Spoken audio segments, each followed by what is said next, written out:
हरि नारायण। ओम श्री गुरुभ्यो नमः। श्री कृष्ण परमात्मने नमः। राधे राधे। श्री कृष्ण चैतन्य प्रभु नित्यानंद सरस्वती गौर भक्त वृंद। हरे कृष्ण कृष्ण कृष्ण हरे हरे, हरे राम राम राम हरे हरे। क्लीं कृष्णाय गोविंदाय गोपीजनवल्लभाय स्वाहा। हरि हरि हरि हरि हरि हरि। नमो भगवते वासुदेवाय, नमो नारायणाय, नमो महेश्वरनाथाय नमः। हरि ओम।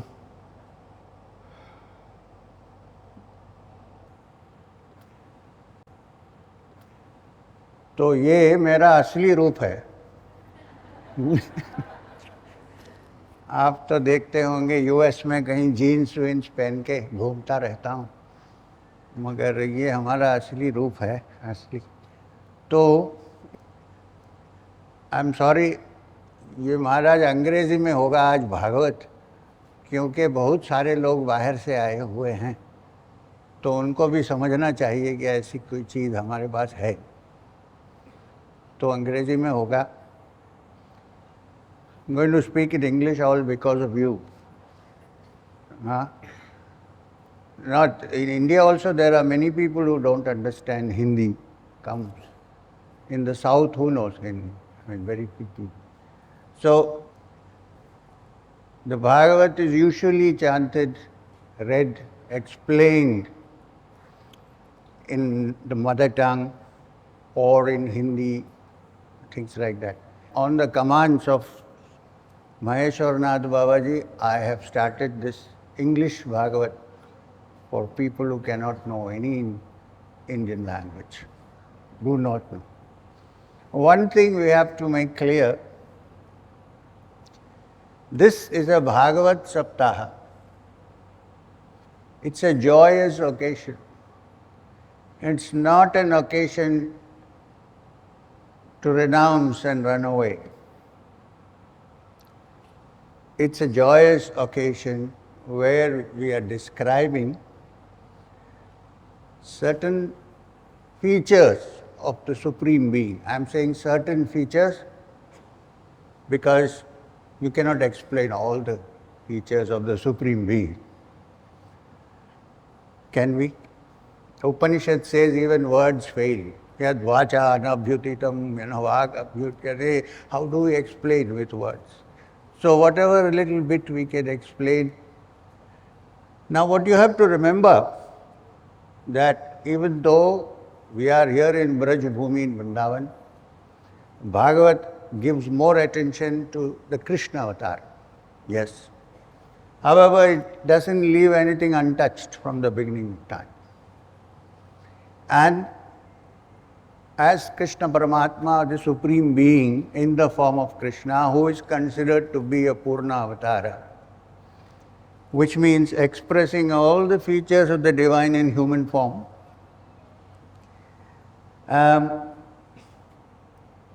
it should not appear to you that it is a contradiction of the ancient Vedic and Upanishadic. It is not. Because the definition, according to Veda Vyasa, why I am mentioning Veda Vyasa? Because Veda Vyasa is considered to be the author of the Bhagavat, Srimad Bhagavatam. Author meaning one who actually compiled it, although it came from various sources. So therefore, Veda Vyasa, we will read about it from the beginning. Veda Vyasa defined the supreme reality, the supreme Brahman, the supreme Paramatman, as in the Brahma Sutras, which is the highest level of philosophy that you can go. He defined, instead of Satchidananda, he said, Asti Bhadi Priya. Now, Asti means existence, Bhati is self-aware, effulgent, conscious existence. The last, Priya, is what? You all know what is Priya. Oh Priya. So this Priya is a word that connects the Supreme Being with the human being. So I always tell, instead of starting Asti Bhadi Priya, go Priya Bhati Asti. This is that direction. Start with Priya. Proceed in the opposite direction. Priya means what? Affection, love, what distinguishes us from inanimate objects, feeling. So today, as we do the Saptaha Bhagavat, forget all about your Upanishad, this, that. We are into just the play of the Lord. So, starting with Ano Bhadra Kritvayantu Vishvat, may all noble thoughts come to you from all sides. Now, I want to start this. In the Bhagavat, there is the mention of Markandeya, who was in his ashram on the banks of the river Pushpabhadra. He saw a strong wind coming, and the Pralaya was approaching. As the Pralaya approached, he understood that this is the great deluge called the Pralaya coming. He was floating on this turbulent sea. You will see a mention of Pralaya in all the world scriptures. Have you seen? There is always a destructive wave. You know the story of Noah's Ark. It's there in all civilizations. Anyway, as he saw this Pralaya, in the Pralaya, he fell in and he was floating in this turbulent sea. It was taking him away from his ashrama. He knew that he did not know that it was Vishnu Maya that was happening. All of a sudden, in this turbulent sea, he saw, this is not where the Bhagavat starts, I would like to say this and then proceed. All of a sudden, he saw a Nayagroda tree, which was in the midst of the waves. A branch of the tree was floating in the water, in the turbulent water, one branch of the tree. There, in one of the little leaves of the peepal tree, he saw a lovely child, which was dispelling all the darkness around him. Please suspend your logic for the time. We are going into storytelling, which takes you to different realms and different experiences and not your Upanishadic experiences. What do you learn from the Upanishad? Somebody is not good, somebody is not bad. So, there on the leaf he saw a lovely child which was shining with light. Green, like a newly broken piece of an emerald mountain, with red flowers of the pomegranate. You know what is pomegranate? Adoring his ears. The child has raised his foot to his lips and was sucking the toe,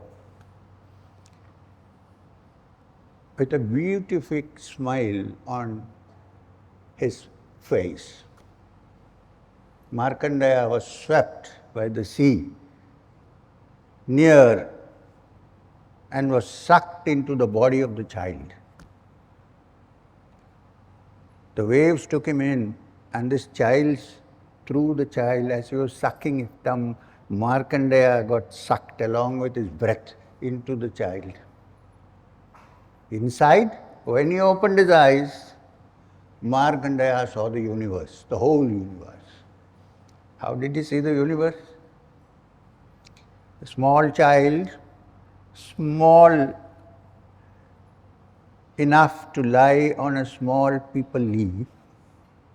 So we are trying to go into contradictions here.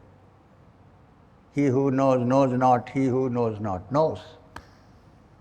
on a little people tree, this little child had sucked in Markandeya. Was this vision granted to somebody else before? Yes. When this little child opened its mouth and showed the entire universe to Yashoda, in the same way, he was also granted this vision of this entire universe being sucked in by this little child. Couple of things.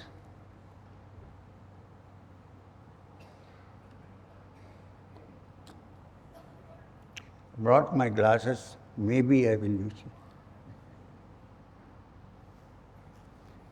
Okay. Now please remember that according to the study of Vedanta, one hears, then Shravana, Nididhyasa, and so on. But in the bhakti literature, Shravana is there because we all listen because of our ears to all that is being said. But the next step is not Nididhyasa. The next step is Kirtana. Shravana, Kirtana, Smarana, remembrance. Doesn't it appear easier than Nididhyasa and self-learning? Swadhyaya. Instead of all that, Shravana, Kirtana, Smarana, Padasevana. That doesn't mean catch my feet, okay? Padasevana, Archana, worship, Vandana, salutation, Dasya. Dasya means servanthood. Sakhya, comradeship, not my company, Krishna's company. Atma Samarpanam, self-surrender of the Atman to the Supreme Paramatma. Saranagati, finally, and then being close to the Lord. This is the process. No breathing, no pranayam. For ages, people have been breathing in and out. What is the use? Everybody is breathing. What is the big deal? Here, the Bhagavat is talking from the heart. Personally, I would say the heart is the way, not the brain. The brain can be useful in understanding this, but the brain is also very mischievous. It invents things which we cannot even dream of. Plus and minus. So isn't it safer to go from Shravana to Kirtana, and then enjoy the beauty of it, and then move towards Priya, and then Bhati and Asti. With this in mind, we are starting the Bhagavat today. It will be completely, please, not an intellectual exercise. It will be a storytelling session. And with these stories, one begins to understand the highest philosophy possible, without even attempting to do so deliberately. This is the whole thing about the Srimad Bhagavatam. Now, you will know how Veda Vyasa came to write, or I wouldn't say write, came to relate the Bhagavatam. We don't know when it was written, but relate the Bhagavatam. What happened to Veda Vyasa? How did he start? So this is the beginning of the Bhagavat, chapter 1. Many of you have attended Bhagavat before. No? No? You haven't? Okay, then good. Even better. So the first chapter is in the forest of Naimisharanya. Okay? So I'm going to read a particular version in English because I found it very simple. Where required, I will go elaborately and describe. Let's have the outline first. He, this is suspense. Who? He was walking fast towards the southern slopes of the Himalayas. He was alone. Very often such things happen when you are alone, not when you are surrounded. It's my fate that I am always surrounded, but nice things happen when you are alone. So, he was walking fast towards the southern slopes of the Himalayas. He was alone. You can ask sadhus, and sadhu satsanga is so important. You can ask them why they are alone. So when they are alone, they have time for the Lord. They don't have time for other things. Anyway, he was walking fast towards the sun. We'll try and finish the Bhagavat as much as we can. 15,000 slokas. We have 7 days. Let's see what happens. Okay? Sometimes in the end, we might have to pick and choose. But okay. He scanned the distance and discerned the thin spiral of smoke coming up in the sky, which means there is some civilization there. You can see the smoke rising. People have lit a fire. The spot was not far away. He was looking for the spot. It was not far away. His footsteps became faster and faster, and soon he arrived at a cluster of thatched roofs. Not concrete roofs, thatched roofs. Nowadays you can't even have a thatched structure in your school because the fire department doesn't allow you. Anyway, then what happened? He arrived at Naimisharanya. When they saw him, a number of rishis stood up and welcomed him gladly. Please conjure up the scene. Okay? Rishi stood up, which means he must be a big man, somebody to be respected, folded hands. They offered arghya and padya, washed his feet and so on, not mine, especially in winter.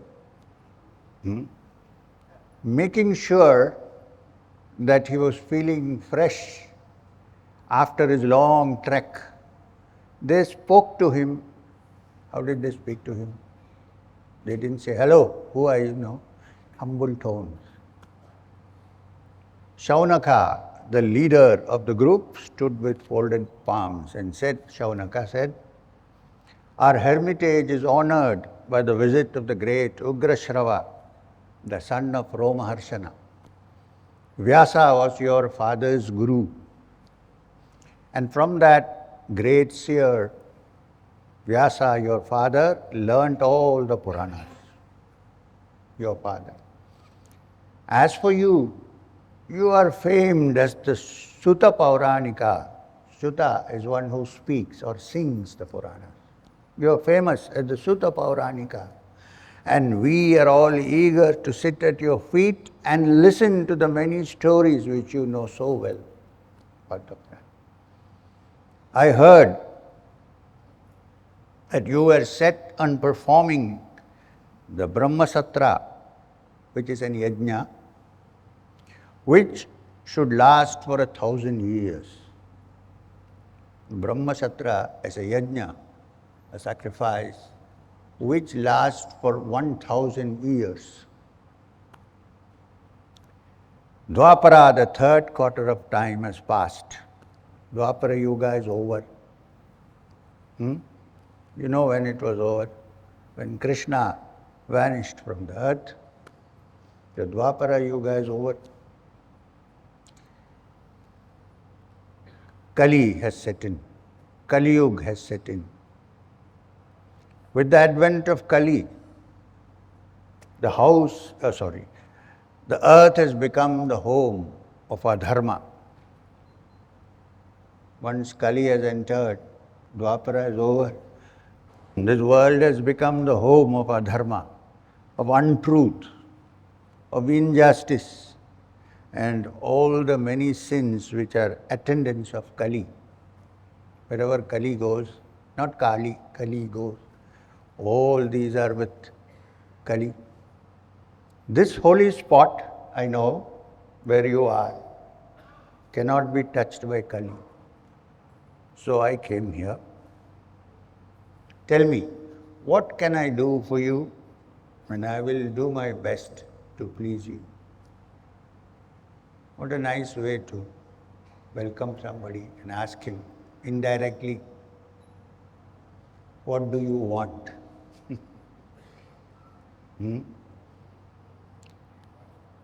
It is the state of the earth.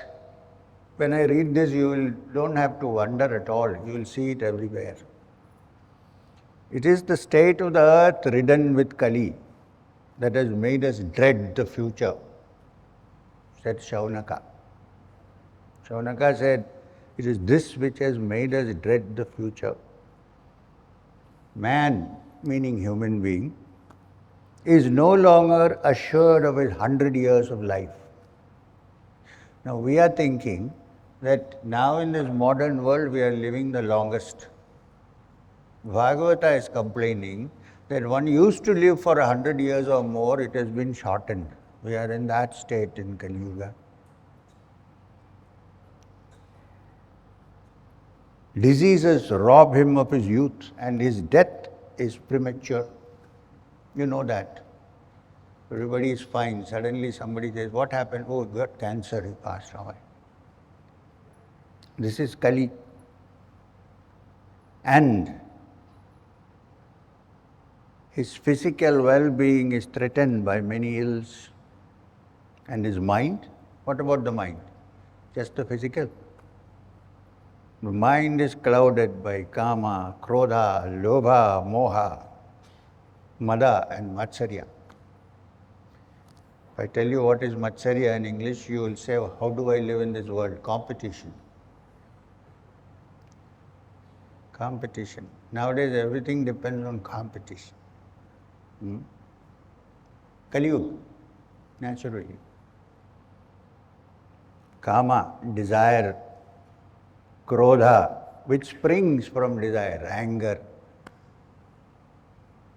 If I desire something physically and if it doesn't happen, I'm angry, right?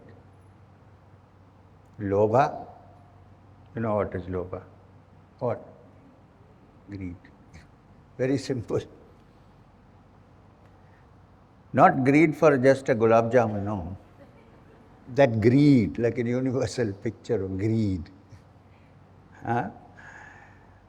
Moha, mada, pride. I am so and so, so I am big. Some people even pride by saying, I am the smallest of the small, but very proud. So, and matsarya, competition. The 6 arch enemies of the human being. These, in turn, are attended by smaller evils. Man's intellect is clouded by ignorance. If he has to emerge out of this illusion called Maya, if he has to save his soul from this sinful life on earth, he will have to study the Dharma Shastras, the Puranas and the Vedas. But the man of today has neither the time nor the inclination to study what is good for him. Please, therefore, let us know about a single great work, a single poem, studying which one can become pure and good and be freed from the bondages of karma. Tell us one, because we can't, we are so confused. We can't go and see and study everything. We need to get out of this I don't want to use the word. And so please help us. Tell us one thing which if we read, we are freed from this.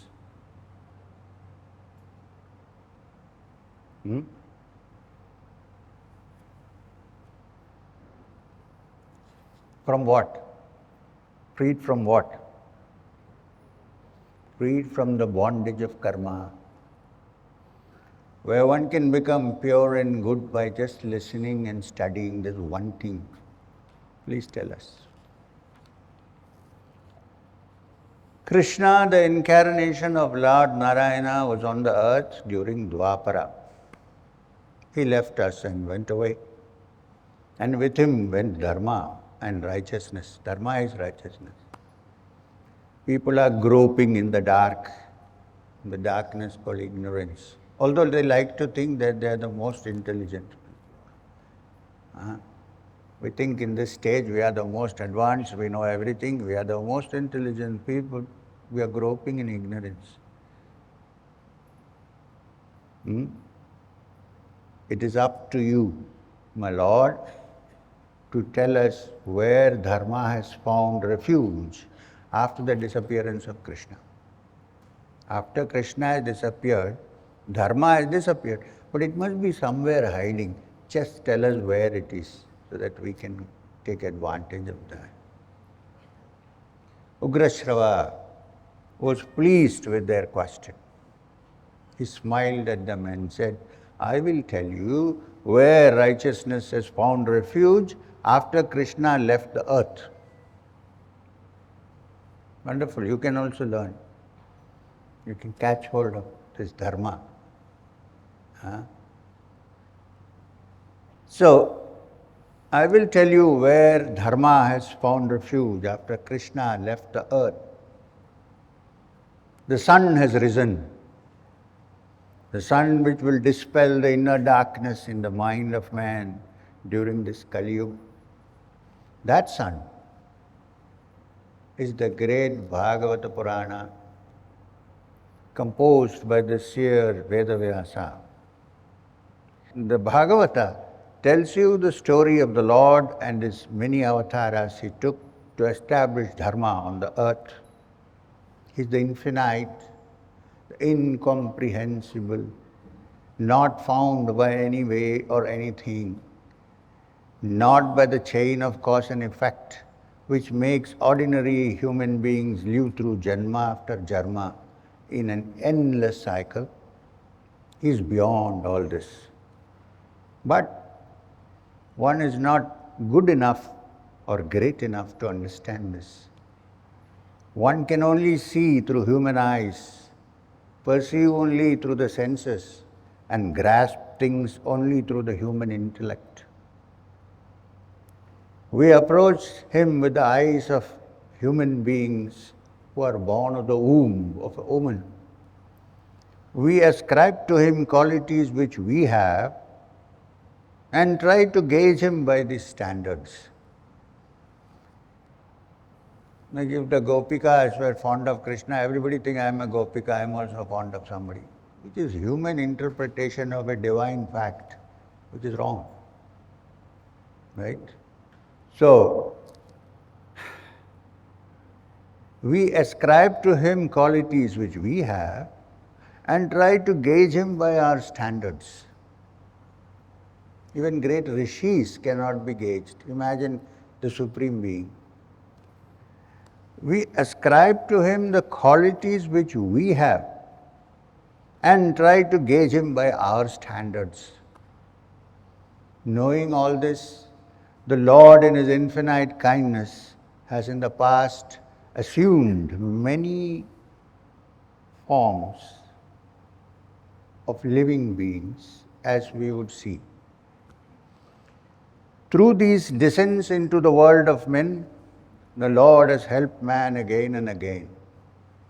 He has established dharma whenever there was a threat of its being eclipsed.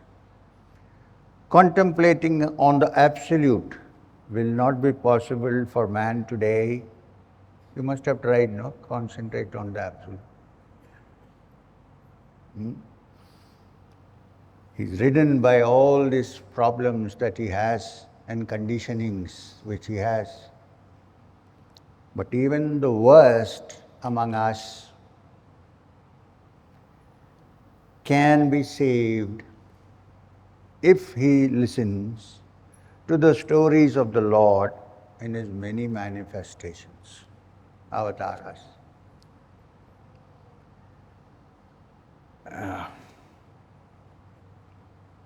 The Bhagavatam is just that, nothing else. The path to the Lord is through devotion, which is called the Bhakti Marga. It is Bhakti which we see as the golden thread running through all the avatars. The Bhagavat is a string of beads which, like a japamala, helps you to realize the Lord and reach Him. Bear with me, we are coming to a story. Vyasa composed these Puranas as his last contribution for the good of the world. Now, I will tell you how it came about. This is the story of how the Bhagavat came about. The river Saraswati, can see it nowhere now. Yeah, we can in some places. The river Saraswati was flowing placidly. On the banks of the river was the ashrama of Vyasa. It was evening time, and he was sitting on the sands, gazing at the ripples in the river with unseeing eyes. It was evening time, Sandhya. His eyes were sad. Imagine Vedavyasa. His eyes were sad and his face troubled. Some deep pain was mirrored in his thoughtful eyes. And so he sat for a long time. The silence around him was broken by the twanging of the strings of the veena. So now you know who's coming. People who are familiar with Indian systems know when you hear a veena, the strings of the veena, who is coming. Sweet notes fell on Vyasa's ears. With the music of the veena was heard a voice singing the praise of Narayana. Veena was going on, along with the sounds of Narayana, Narayana. You know what is going to happen. Something or the other happens when our man descends with Narayana, Narayana. Vyasa looked up with an eager face and found the young sage Narada coming towards him. Not from here, from there. He was not coming this way, he was coming in his own private, whatever, Viman. No, just flying down. Vyasa looked up with an eager face and found the young sage Narada coming towards him, eternally young. Vyasa got up in a hurry, welcomed the divine Rishi and made him sit in a seat of honor. He then sat at his feet, at the feet of the young Rishi, who was the son of Brahma himself, the creator. I wish we could enact it somewhere. Narada smiled at Vyasa and said, no, Narada starts a conversation in a nice way. He smiled at him and he said, I hope all is well with you. Which means what? All is not well with you. I hope all is well with you. I hope that sickness and disease do not bother you. I am confident that your mind, clear like a pond, is without agitations. You ought to be happy since you have composed the great poem, the Mahabharata, which is a storehouse of knowledge of all the rules of conduct. It is indeed a great achievement, and the world of men will benefit by your work. When you say men, it means human beings, okay? Don't think it's not for us. According to the great Haridas, there is only one man on this earth, which is Krishna. The rest, all women. So don't worry. So, Narada, okay. You must be happy because you have composed the Mahabharata, which is a great thing, storehouse of knowledge. All the rules of conduct have been described. Indeed, a great achievement, and everybody will benefit by it. As for you, you are also learned in the Brahma Vidya, the knowledge of the Brahman. You must be without any sorrow. Indirect way of saying, I don't think you are okay. He paused for a while, and Vyasa sat silent without uttering a word. Vyasa didn't know how to respond to this. Narada spoke again. He said, seems to me as though you were not looking happy. You seem to me like one who has not achieved what he wanted to. You have done so much, and yet to you, I think it seems to be inadequate. You feel I have not done enough. Probably. What is worrying you now?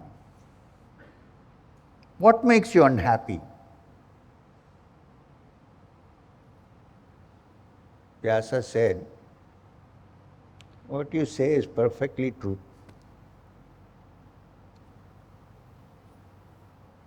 And you are the only person who can clear my doubts.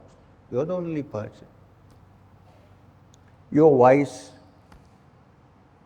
You are the son of Brahma himself. You are ever lost in praising the glories of the Lord, Narayana. And it seems to me there is nothing which is beyond your intellect. You are like the sun which sees all the three worlds. With the power of your yoga, you can, like the air, enter into human beings and know what is hidden in their minds. You must be knowing the reason why I am despondent. Why are you asking?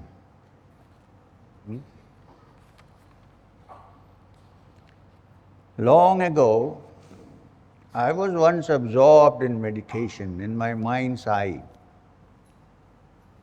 I saw the future of the world. I saw the deterioration of dharma. I saw the nature of man undergoing a change for the worse. I saw that advent of Kali, of the sinfulness pervading the earth. I saw the gradual withdrawal of the glory that had been her heritage all these years. And I was filled with infinite pity for the generations of men that are to be born in this Kali Yuga.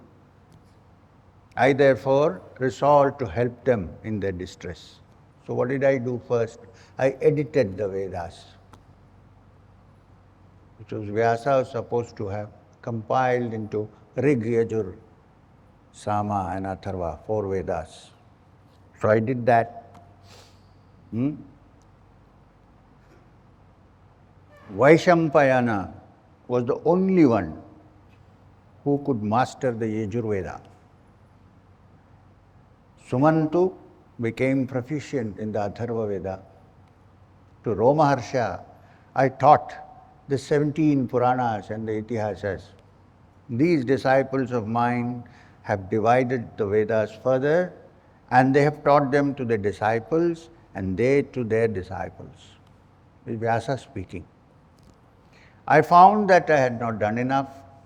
I realized that those who cannot study the Vedas, those who are not allowed to do so, should also be saved. So, I composed a poem by name the Mahabharata, wherein all the lessons of the Vedas are taught in the course of the narration of the story. I had hoped that humanity will benefit by this. And yet, my friend, I feel that my work does not grant me satisfaction. Or rather, I have not the peace, the state of tranquility that should be mine by right, if I had done the right thing. Tell me, what have I left undone? What is the matter? What have I left? I've done all this, you know that. What have I left undone that is still giving me agitation? I'm not peaceful. What is it that will grant me peace? Who is this asking? Vyasa. So forget about all the knowledge that we have. First understanding is, I don't know. Right? Then begins the inquiry. If I say I know, where do I inquire? Where do I go? So, what have I left undone? What is it that will grant me peace? Please tell me. I am sorely distressed by this unrest inside me. With a slight smile lighting up his young face, Narada said, I know the reason.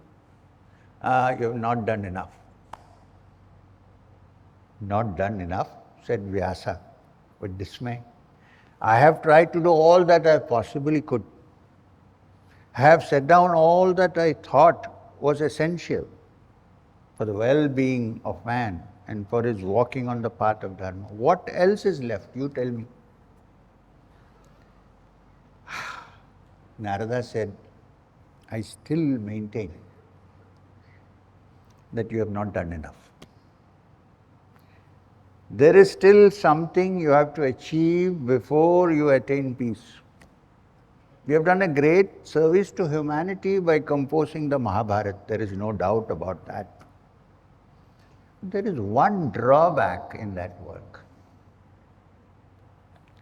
Vyasa was listening to him, the great Vyasa was listening to him as a student would to the words of his guru.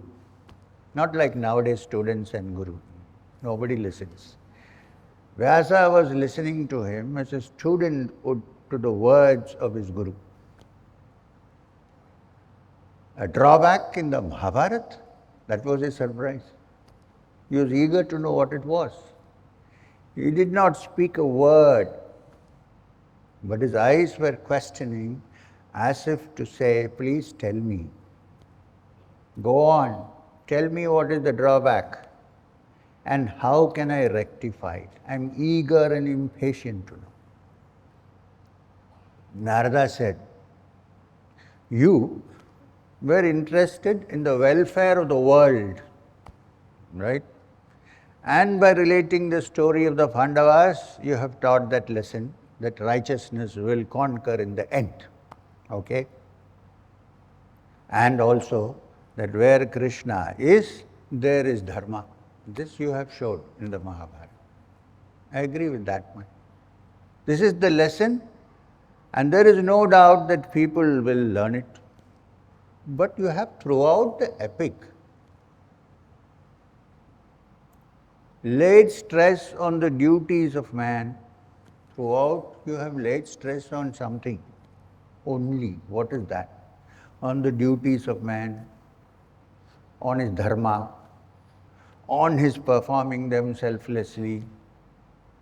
The Bhagavad Gita and all other discourses on dharma, which of course comes from the Mahabharata, lay stress on karma yoga, as you call it. But my friend, you have not sung the praises of the Lord as much as you ought to have. You have said Krishna is there, so the war was won, but you have not sung enough praises of the Lord as you should have done. Don't you know that the easiest path to the Lord is the path of bhakti? All other yogas are harder paths which lead to the feet of the Lord. The praises of Narayana, even if they are couched in the wrong words, even if they are sung all out of tune, will assure man of the grace of the Lord.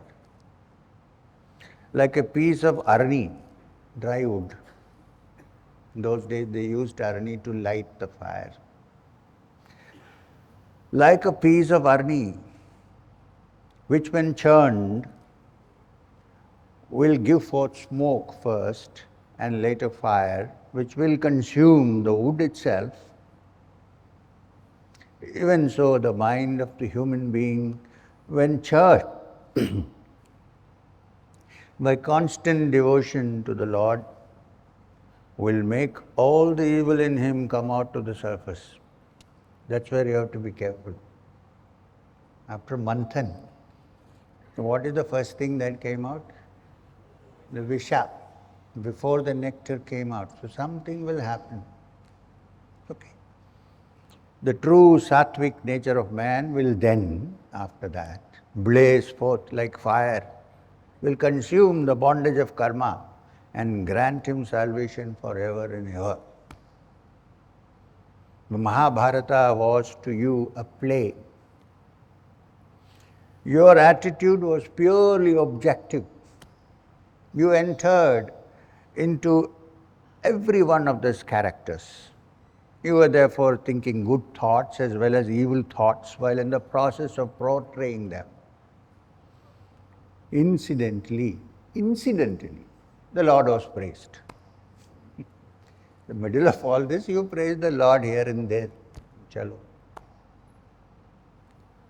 Huh?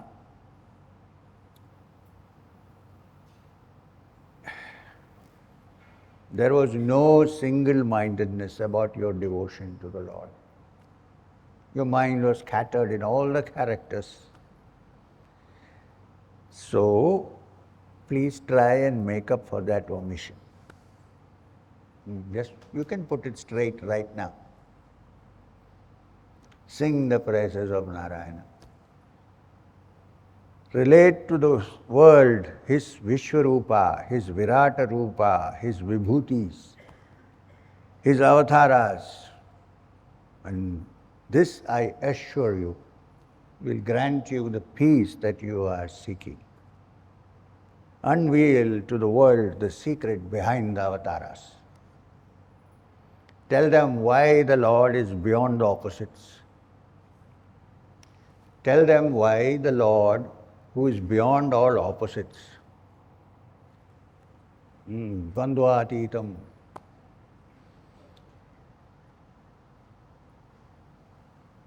who has his abode in Ananta, who is the Purusha, the life giver of this entire universe, why he should take a form and a name and a birth and become like one of us.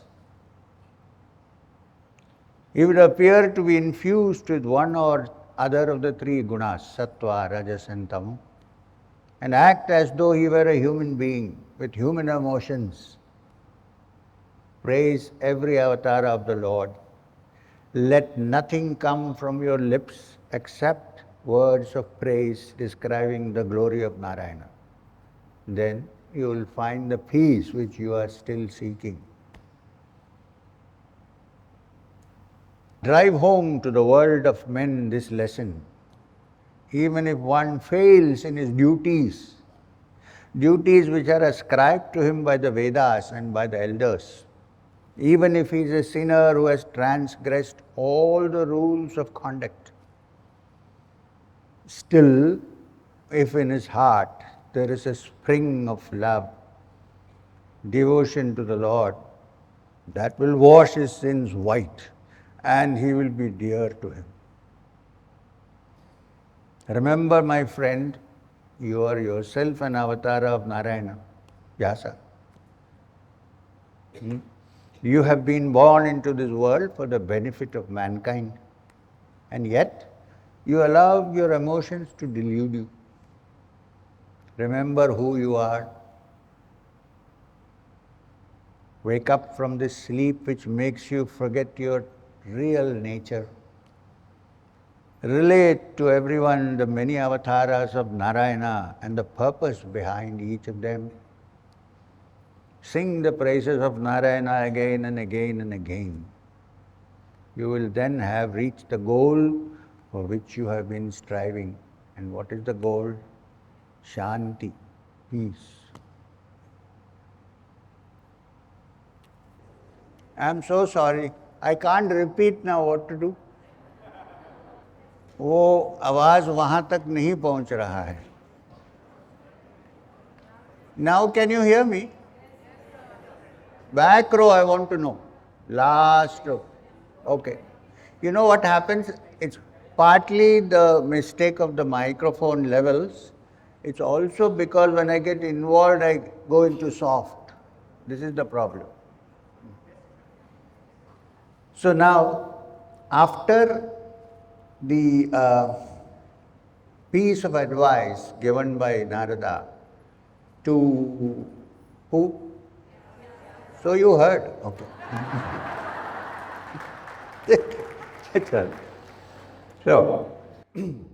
So Narada's last sentence was, sing the praises of Narayana again and again, and you will then reach the goal for which you have been striving. We had an English teacher called Harihara Iyer, model school. That's why I remember all the poetry. So he used to shout. So I think I should adopt that procedure. I've never forgotten anything that he taught. And he had his own tone. You know, there's a poem called The Earth Was Green, the Sky Was Blue. I saw and heard one sunny morn, a skylark hang between the two. Harihara Iyer, when he taught, you'd never forget what he said. The earth was green, the sky was blue. So now I can't read my... So, after this advice, you will then have reached the goal for which you have been striving, which is peace, shanti. Then what happened? They were sitting for a while, quietly, without talking to each other. And take care. The only sound was the music made by the waves of Saraswati as she flowed, and the hypnotic drone of the Veena strings which Narada was plucking incessantly. Suddenly, he smiled at Vyasa and said, you will be interested to know how I was saved from the bondage of karma because of Narayana. You may not be aware of my previous birth, right? Not mine. There was a look of amazement in the face of Vyasa. When he heard this, Vyasa was amazed. He said, previous birth? But my friend, you are the son of Brahma. How could you have a previous birth? You have kindled my curiosity. Kindle pannade. Please tell me all about it. I'm talking of the previous kalpa. Not even this. Kalpa. Before a manvantara. Said Narada, with a reminiscent look on his eyes. There was a Shudra woman who was working in the ashramas of the rishis, my mother. I was her only son. Once, during the rainy season, a group of sages came to the ashrama where my mother was a servant. They were to spend 4 months there. During the rainy seasons, sadhus stop wandering. So it's called Chaturmasya, which means 4 months. When it rains, you can't move. It's a practical necessity. Yeah? So Chaturmasya is only when when it is raining, okay? You can't say I'm doing Chaturmasya in summer. Yeah. So Once during the rainy season, a group of sages came to the ashrama where my mother was a servant. They were to spend 4 months there. I was an youngster of 5, and to me, my mother assigned the duty of attending to their wants. Sadhu Seva. Sadhu Sangha and Sadhu Seva are 2 things which can take you without any other help. So at that young age of 5, he was assigned the job of looking after the sages by his mother. I served them all the time. But I was a peculiar child. I was not like the others. I was not fond of childish pranks and games, and I was quiet and not talk too much. Even the words I spoke were indistinct since I was still a little child. The sages who were there became quite fond of me. They took pity on me and let me stay with them all the time. They were sorry for me, I think, and they let me stay with them all the time. Once, while washing the vessels out of which they had eaten, I happened to eat what was left. My mind became absolutely pure. Don't take my plates and run away, for God's sake. It used to happen in Dubai, and now I have stopped it. Dubai, they won't even let you finish eating. So in the end, I was holding my plate and then you'll hear people giggling in the kitchen. This is different, Narada.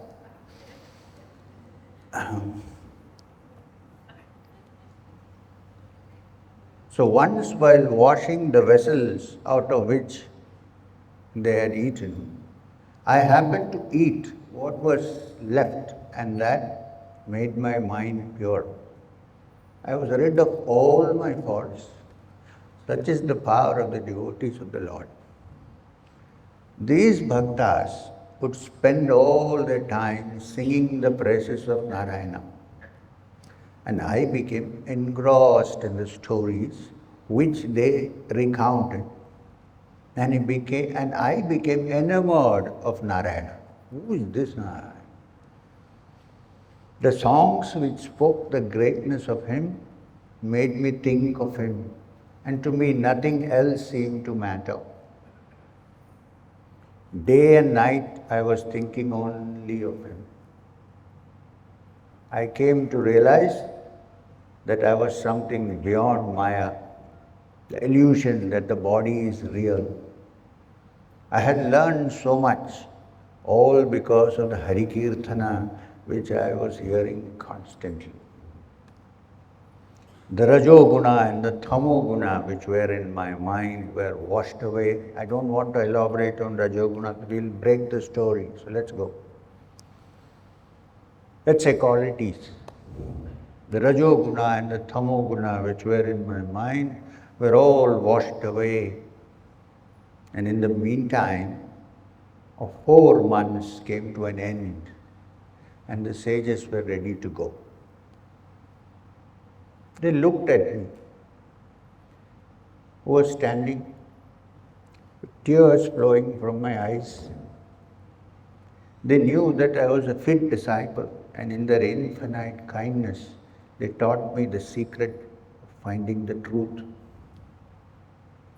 They taught me that dedication of all one's actions to the Brahman, to the Supreme Being, would cure one of all the difficulties. It's called the Tapa Trayas, Adhyatmika, Adidaivita, and Adibhutika. It means soul, difficulties of the soul, difficulties of the devas and difficulties of the earth. They were all washed. Action which is performed in the world with the desire for returns makes you get tired again and again in Maya. And these same actions, however, when performed without any desire, with a dedicated frame of mind, will break the bonds of karma. Same actions. Knowledge of the Brahman wedded to the path of devotion will help man to perform actions dedicated to the Lord. Soon, very soon, the conditioned Atma will find freedom from the coils and be with the infinite. That was the lesson they taught.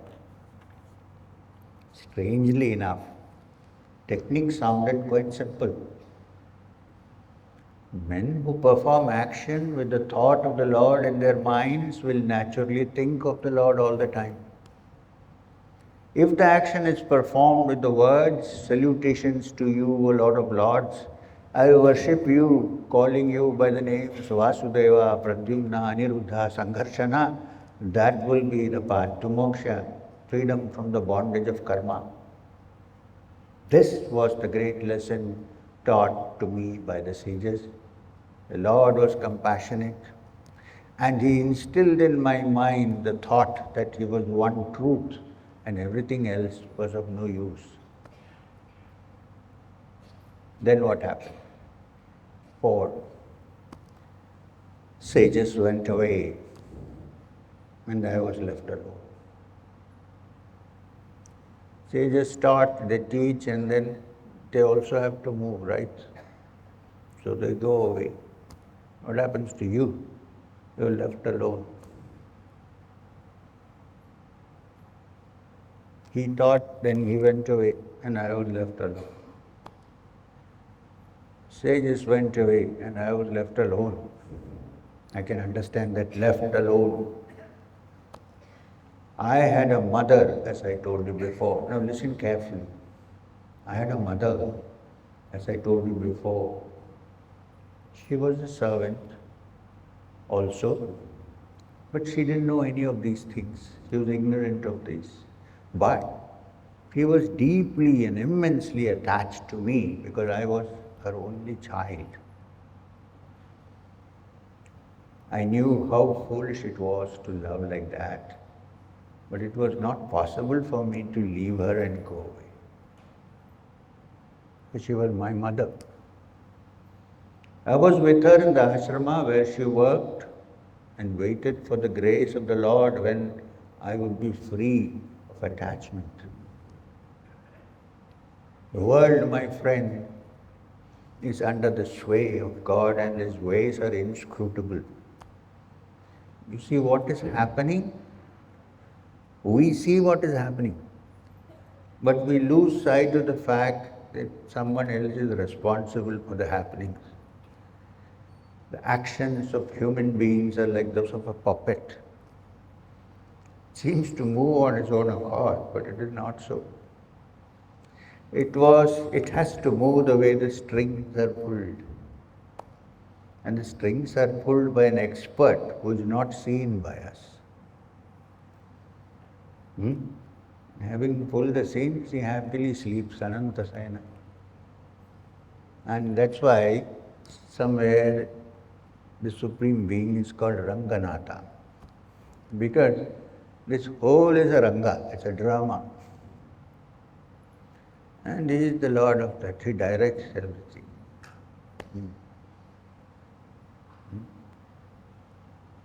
So, then what happened? One night, my mother was proceeding towards the cow shed to milk the cow belonging to the ashram.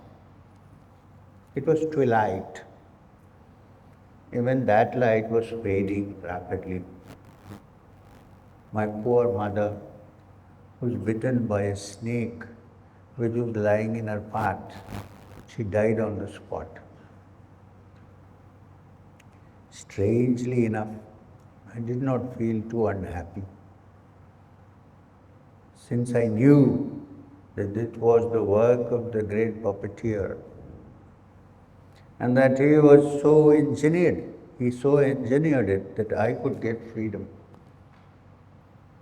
My mother was a bandhan to me, and I was now free of it. I left the ashrama and proceeded towards the north. I traveled through many countries and many forests. I crossed the rivers, which were beautiful. The forests were full of flowering trees, trees which had branches broken by wild elephants. I saw mountains gleaming golden and silvery because of the minerals which were hidden in the rocks. I saw lakes which were noisy with the sounds of bees which were murmuring all the while. I passed fearful bamboo forests, and to my ears came the noise of the howling of the jackals and the mournful hooting of the night owls. I was exhausted and my limbs were aching. My throat was parched and I was hungry. I went towards the river, washed myself, drank my fill of the sweet water. I then sat under an immense peepal tree. Somehow people find the peepal tree. I assumed the posture which the sages had taught me and concentrated my mind on the form of the Lord which they had described. I sat there absorbed in meditation, no bondage of any kind. In my mind's eye, I saw the form of Narayana slowly taking shape. I saw him and my body trembled in ecstasy. Tears flowed incessantly and my entire being was flooded with joy. Moment of this ecstasy, and then the form vanished. It was no more. I was plunged in misery and roused from my meditation. I tried again to sit and meditate. I could not concentrate. The form would not come back into my mind. I felt like one demented, mad. All of a sudden, I heard a voice speaking to me. He was calling me. And the voice was loving, comforting, beautiful. It said, "My child, you will not be able to see me again in this birth of yours. Unless and until you shed this form born of desires, you cannot reach me. This momentary vision of my form was to assure you that you will reach me in the end. Having seen me once, no one can think of anything else or have any other desire in the mind. Even at this young age, you have, by your association with the sages, learned to love me and only me. Love for me will banish all other forms of love from your mind. Shed this body of yours and come to me. You will always be by my side. This love that you have for me will not wane even after the Pralaya. You are dear to me." And the voice stopped. Since then, I spent all my time singing praises of Narayana and went from place to place. I had no desires. I was content with my lot in life. I was waiting for the time when I could shed the human form which kept me in bondage and kept me a prisoner. Days passed, years passed, many years. The course of time, death came to me. It was in the form of a lightning, deceptively like a garland of light. The body made up of the elements fell to the earth. and I traveled towards the ocean where Narayan was sleeping. I entered into Brahma along with his breath. After 4 yugas had passed, when Brahma began to create the world, every now and then Brahma breathes in the world. Then,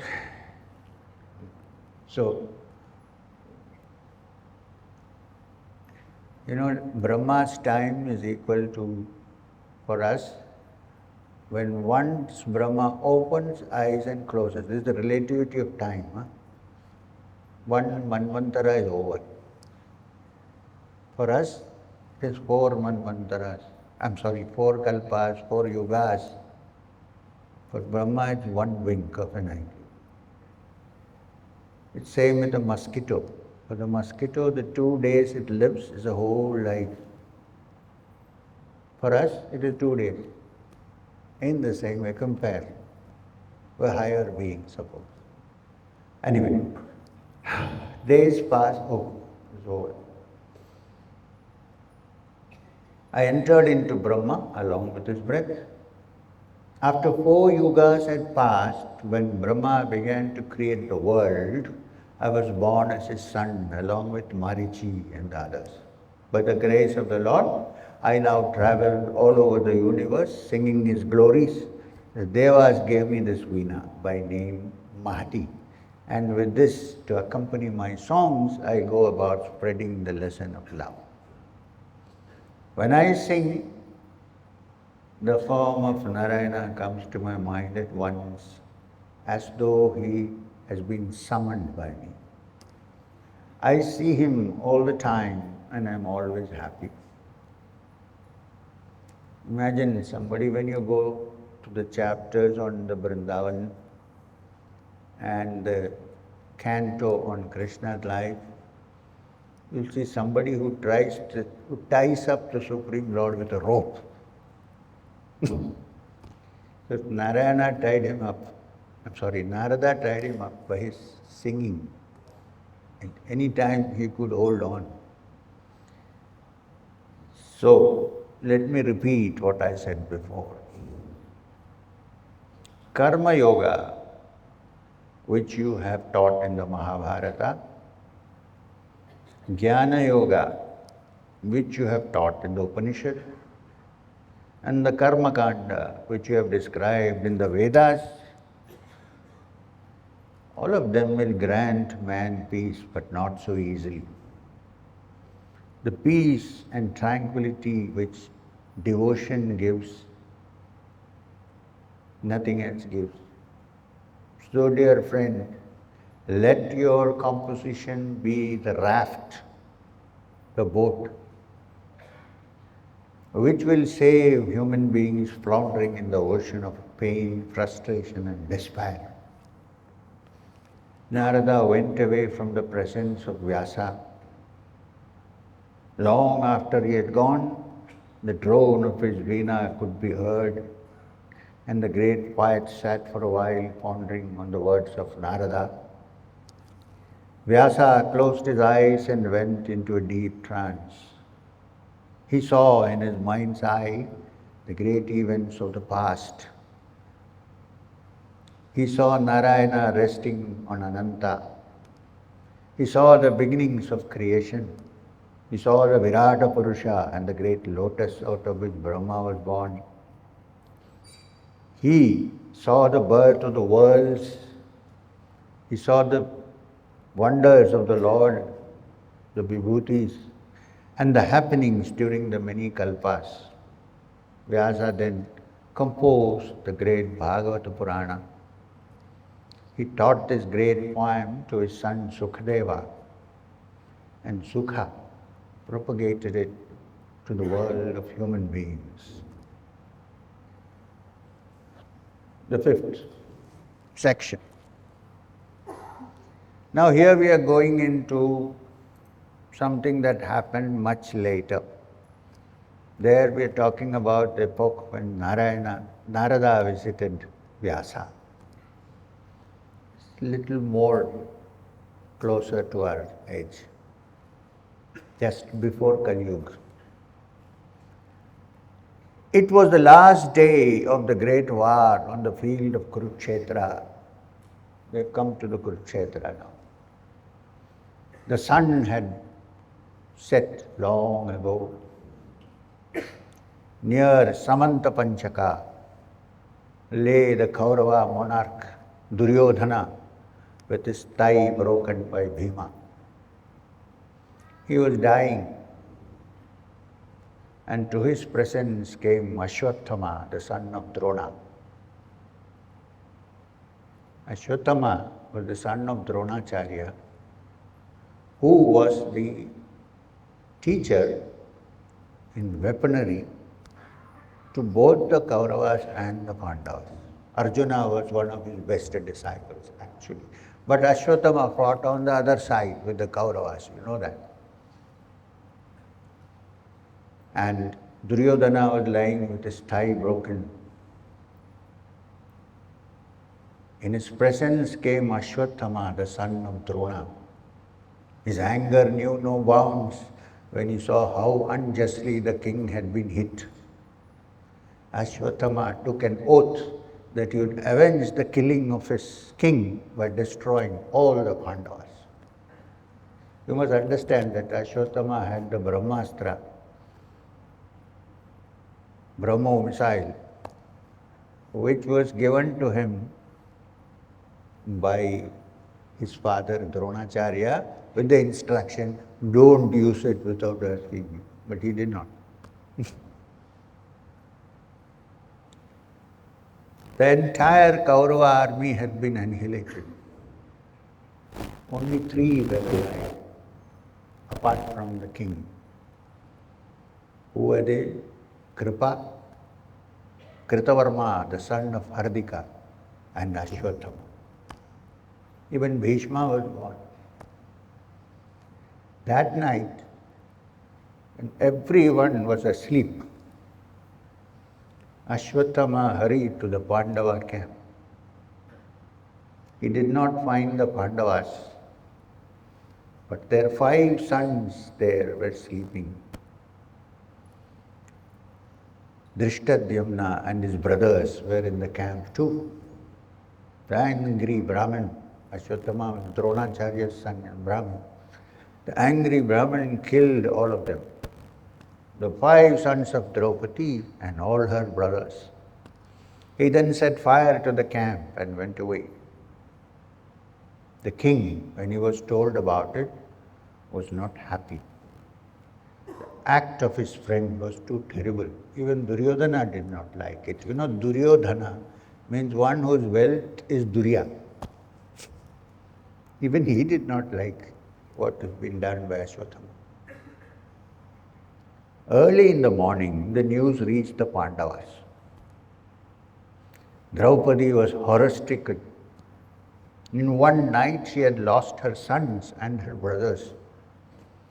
She saw their dead forms, and her voice was harsh with pain as she lamented their death. She lamented their death. Seeing her tear-stained face and anguished eyes, Arjuna tried to comfort her. He said, my queen, you will not weep for long. I will avenge the death of the children. I will bring the head of that sinner and lay it at your feet.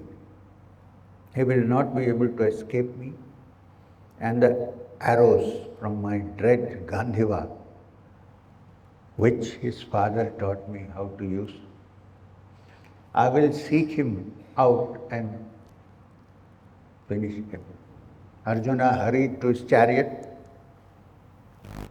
Krishna said, where are you going? To find Ashwatthama. He jumped in, said, I will take you.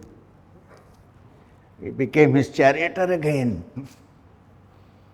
They saw Ashwatthama running fast to escape from Arjuna. Seeing the angry cloud on Arjuna's brow, son of Drona tried to run as fast as he could, but Arjuna was like an avenging fury, and Ashwatthama could do nothing. His horses were not fast enough to carry him from the spot.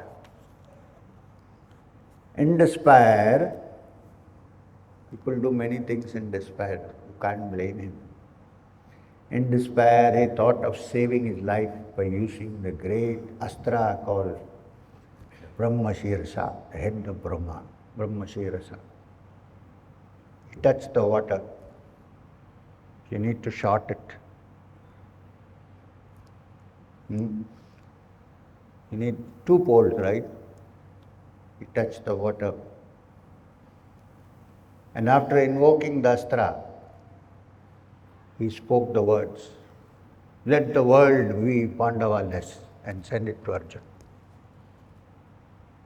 The skies were filled with the glow of the heat of the astra.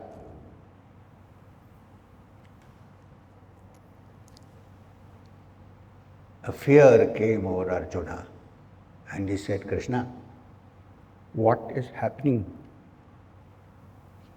Why is my whole body burning?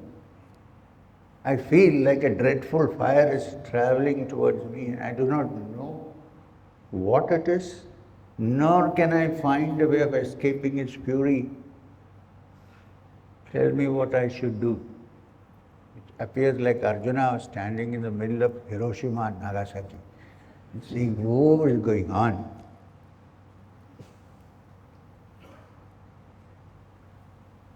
With a grim look, Krishna said, "Arjuna, the son of your Guru has thought it fit to hurl the Brahma Shirasa at you. And do not look horrified. I know that Drona has told you how terrible it is, and I dare say he has told the same to his son also.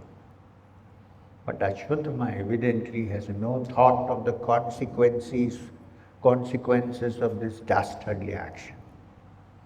Apparently he desires to destroy the entire world. Make up your mind, Arjuna, and invoke the same astra. This is the only one you can quench the fury of this approaching fire. This is the only way."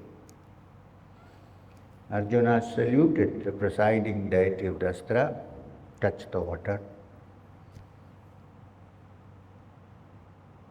and invoked it. When the two fires were traveling towards each other, it seemed like the end of the world has come.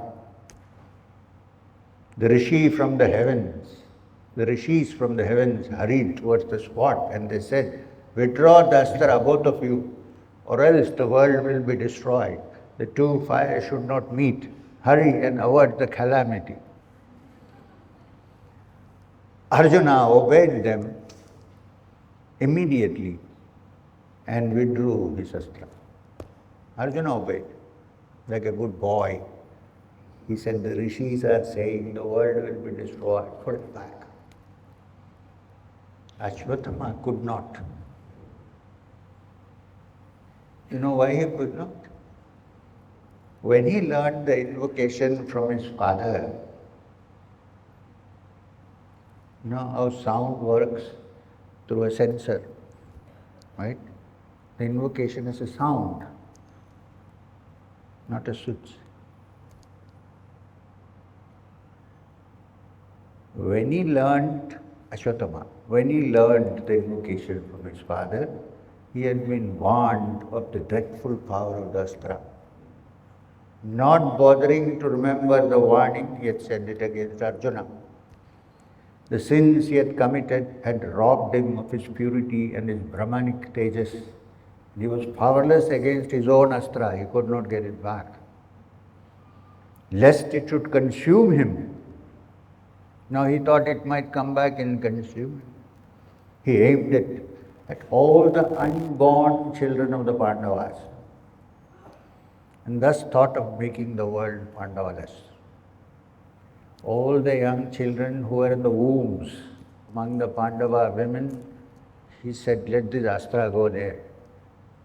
Otherwise it will burn me off. I don't know how to withdraw it."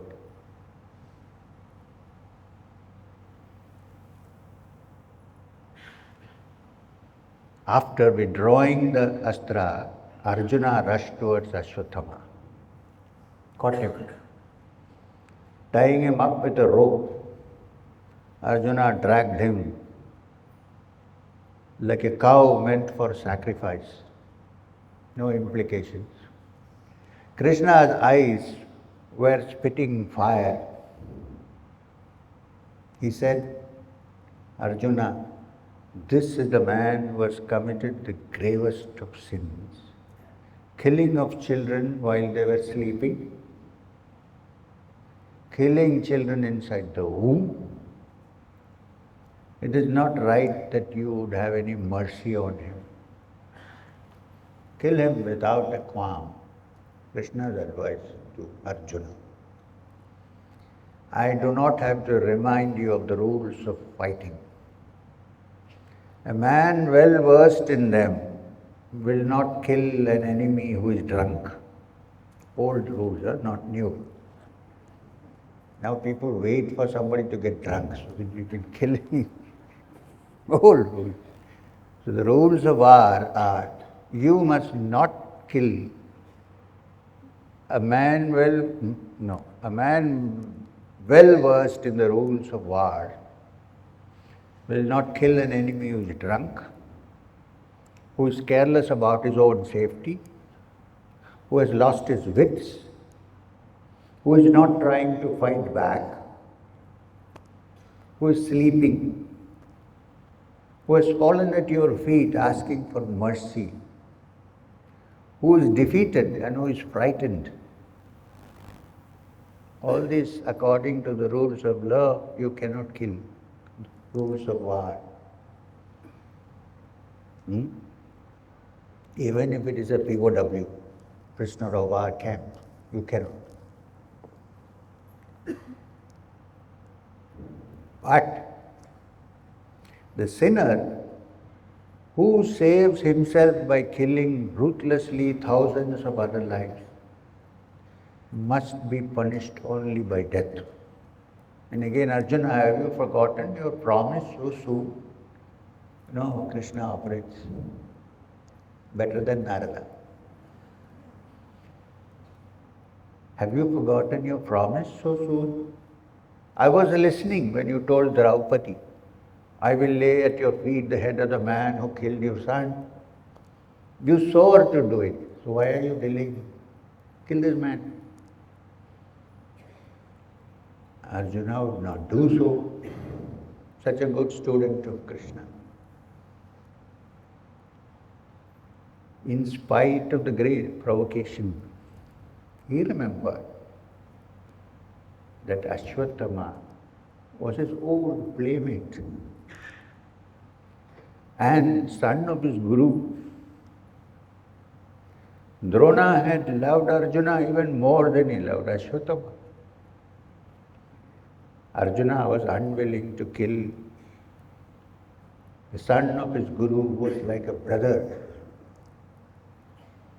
He took him to the presence of Draupadi and the other Pandavas. He didn't want to. He took him there.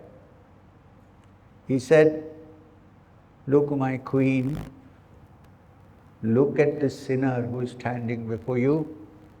His eyes are bent to the ground. He dare not look in your face.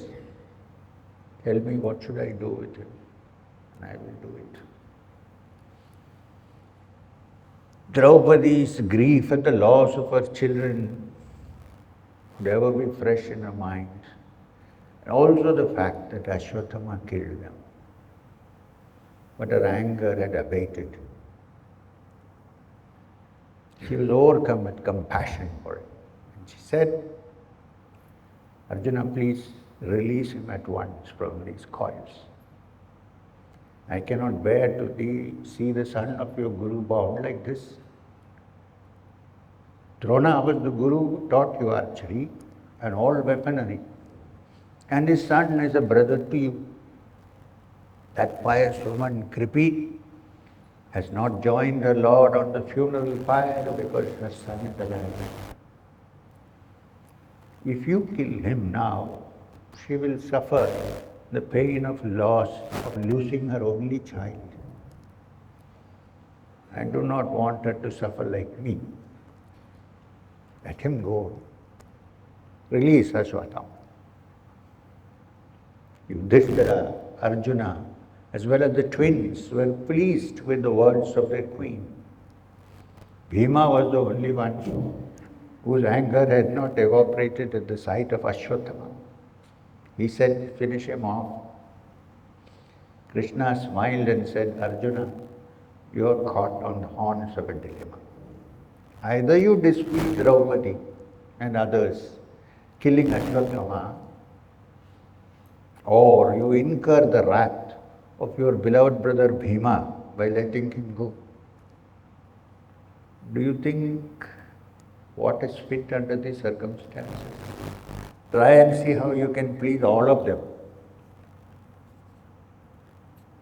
Arjuna looked at all of them. Krishna was standing as usual with his arms locked together across his chest, with an inscrutable expression on his face. Yudhisthira and the others were looking sad and uncomfortable. Bhima was glowering angrily at the prisoner. After a long moment, Arjuna thought that he understood what Krishna was trying to tell. He took up his sword and cut off the jewel of the head of Ashwatthama.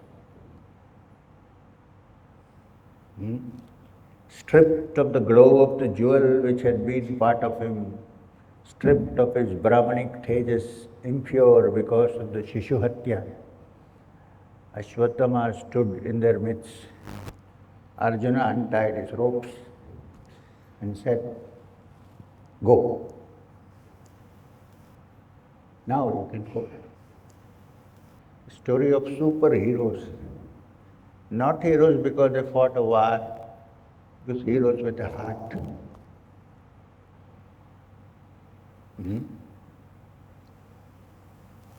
He said, now you can go. Cutting off the hair of a Brahmin, taking away the wealth that belongs to him and ordering him to leave your presence, each one of them itself is like killing a Brahmana, and Arjuna had done all that, short of killing. To Ashwatthama, who was zealous of his honor, this treatment at the hands of Arjuna was worse than death. With his eyes bent on the ground, he dragged his steps away from the presence of the Pandavas and went away from there.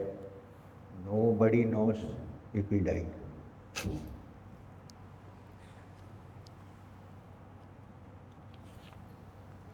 Or when or where.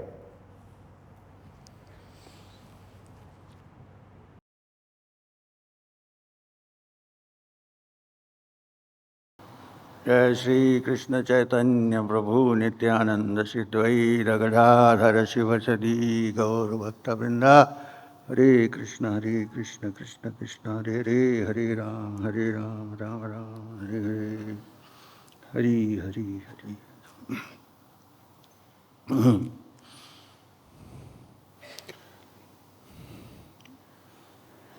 Krishna Paramatmane Namah.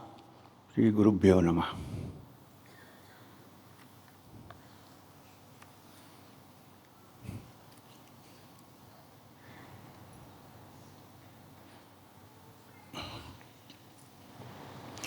So, the last where we stopped, Ashwatthama went away. Nobody knows where. Maybe still somewhere. 15,000 slokas of the Bhagavat. So, we'll try hard. 7 दिन में क्या होगा देख. Section 6.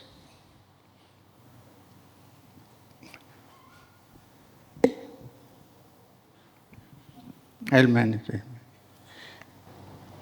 Yudhisthira had no peace of mind.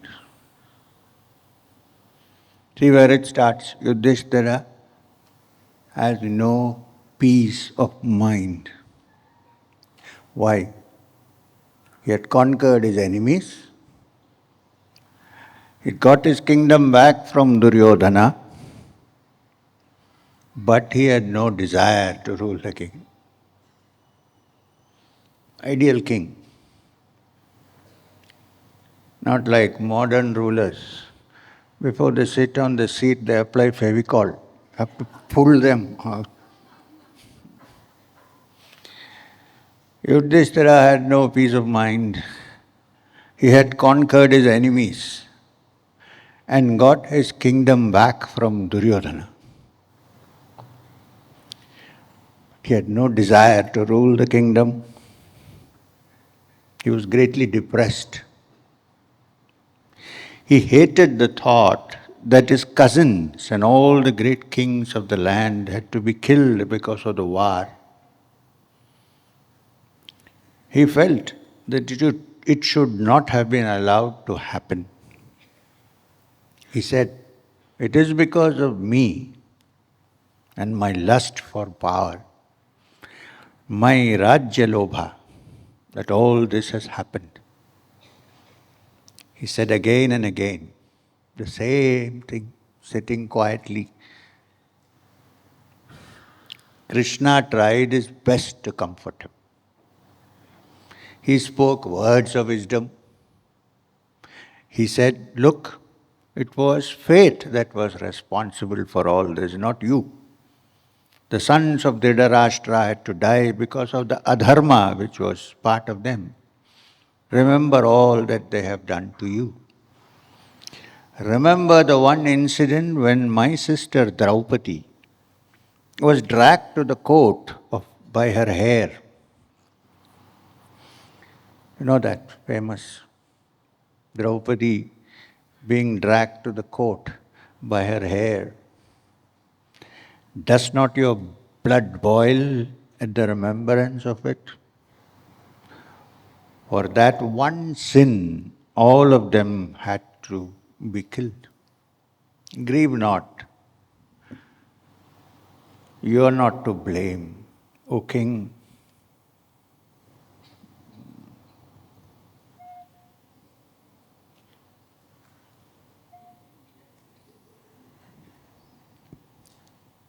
It's okay, it's okay. Don't worry. I'll move this way, this way. So, grieve not, my lord, my king, you are not to blame. They carried the germs of their own destruction in themselves. Please shed this sorrow. Make your brothers and Draupadi happy. Let me see the 5 Pandavas enjoy the kingdom. Now it is theirs by right. This was the sole purpose of my life, to establish you on the Kaurava throne. Now that I have achieved it, please reward me by just looking happy. That's all I want. Be happy. What else does Krishna want? We want nothing. Your happiness. Vyasa and Narada added their words to those of Krishna. But no avail. What hurt Yudhisthira most was the killing of Radha.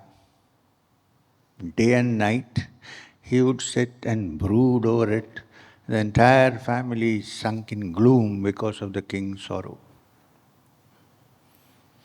One day, while they were all together, all on a sudden, Krishna became lost in a trance.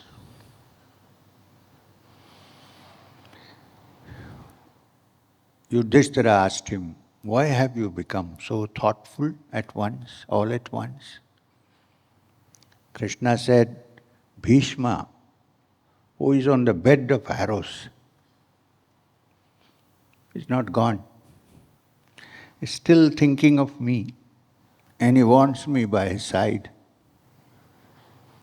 Yudhisthira, he will soon pass away, and with him will go the entire store of wisdom which he has gathered throughout the years.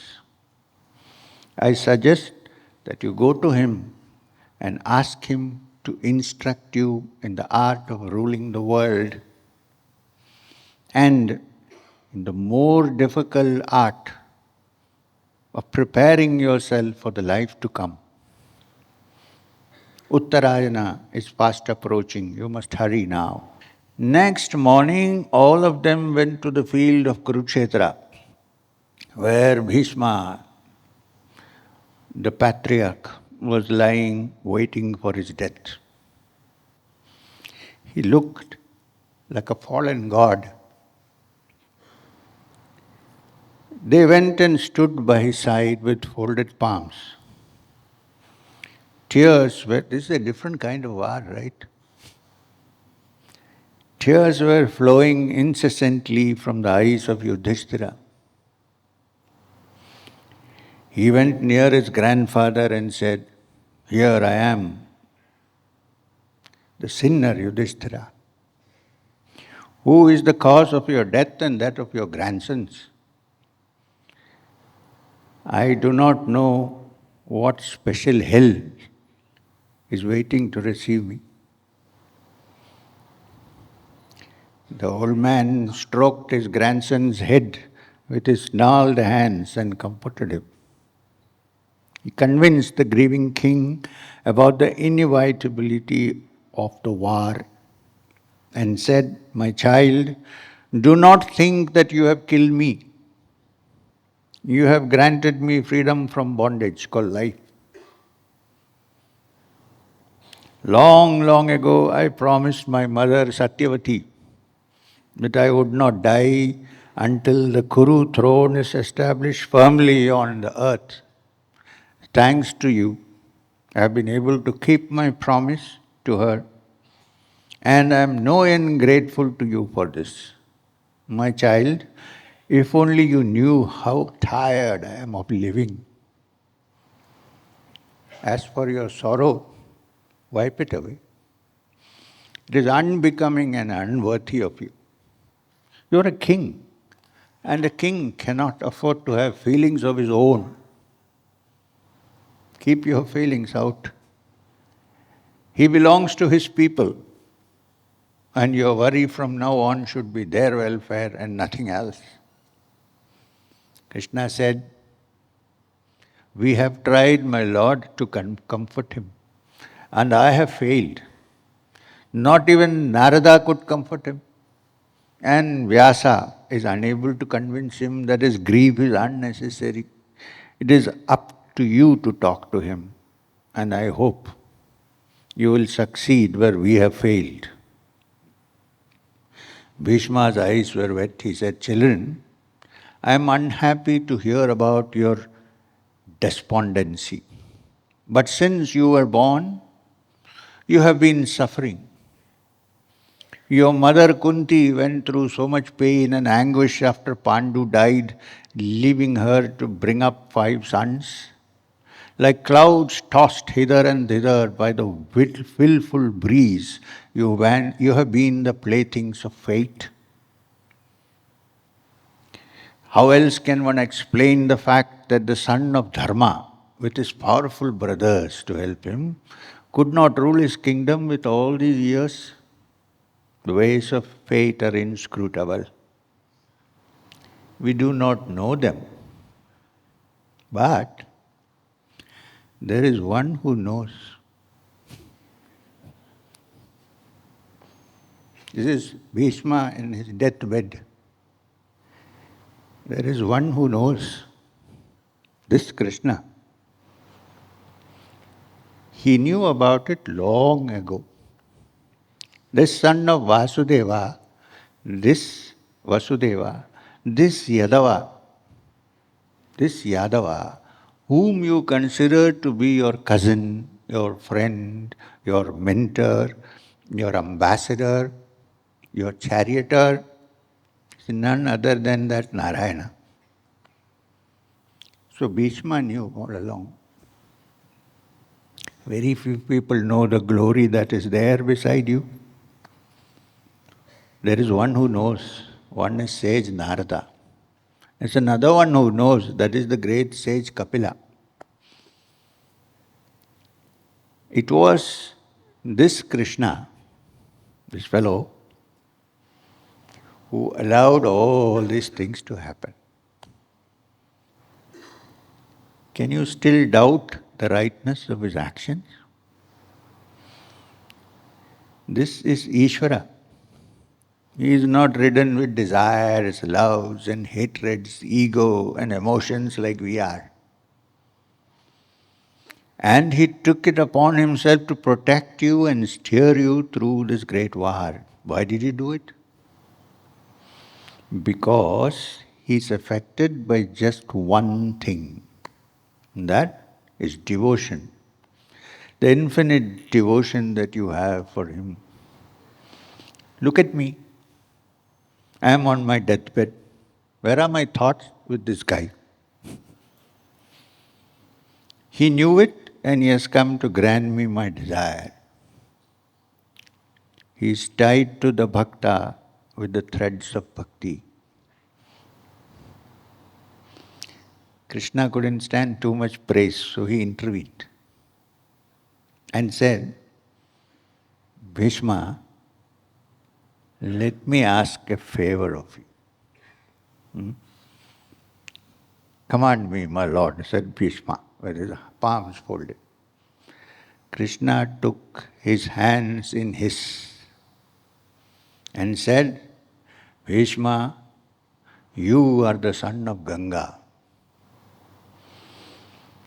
She wanted you to be an ideal king, so she made you learn the Shastras, the statecraft, the Raja Dharma, and all the many dharmas from divine preceptors Shukra and Brihaspati. Now, you are impatient to go away. Will you teach your grandson, this Yudhisthira, the rules of governing the kingdom? Teach him all that you know. He is the only one worthy of the legacy of the knowledge which is in you. It is but right that all your learning should not go back with you to the heavens, where you acquired it. So be it, said Bhishma, tathastu. And for 54 days, lying there, he taught Yudhisthira all that he had learned in the heavens. Uttarayana, the day for which Bhishma had been waiting for so patiently and so impatiently also, came at last. Bhishma was prepared to shed his body. Bhishma, who had led the Kaurava army for 10 days, who had fallen on the bed of arrows on the evening of the death day, who refused to reach the heavens on the same day since it was Dakshinayana. It is said that there will be rebirth for one who lays down his body during Dakshinayana. Bhishma, who was the foremost of the sons of the Paurava race, was ready to go back. He didn't want to come back ever. He looked at Krishna and said, Krishna, it is said that one should close his eyes and contemplate on the form of the Lord in the mind just before the breath leaves the body, meant for all. But I have the good fortune of having the Lord of Lords by my side. Should I think of him in my mind? I don't need to. Can anything be more glorious than this? Then Bhishma called for flowers and worshipped Krishna. He became silent. His thoughts were flowing towards Krishna in an endless stream. And like a sigh breathed by a tired traveler at the end of his journey, his breath left his body and Bhishma became one of the denizens of heaven. Section 7. I don't want to waste time. Huh? No questions. This is a Bhagavat section. Please keep your brain in cold storage for some time.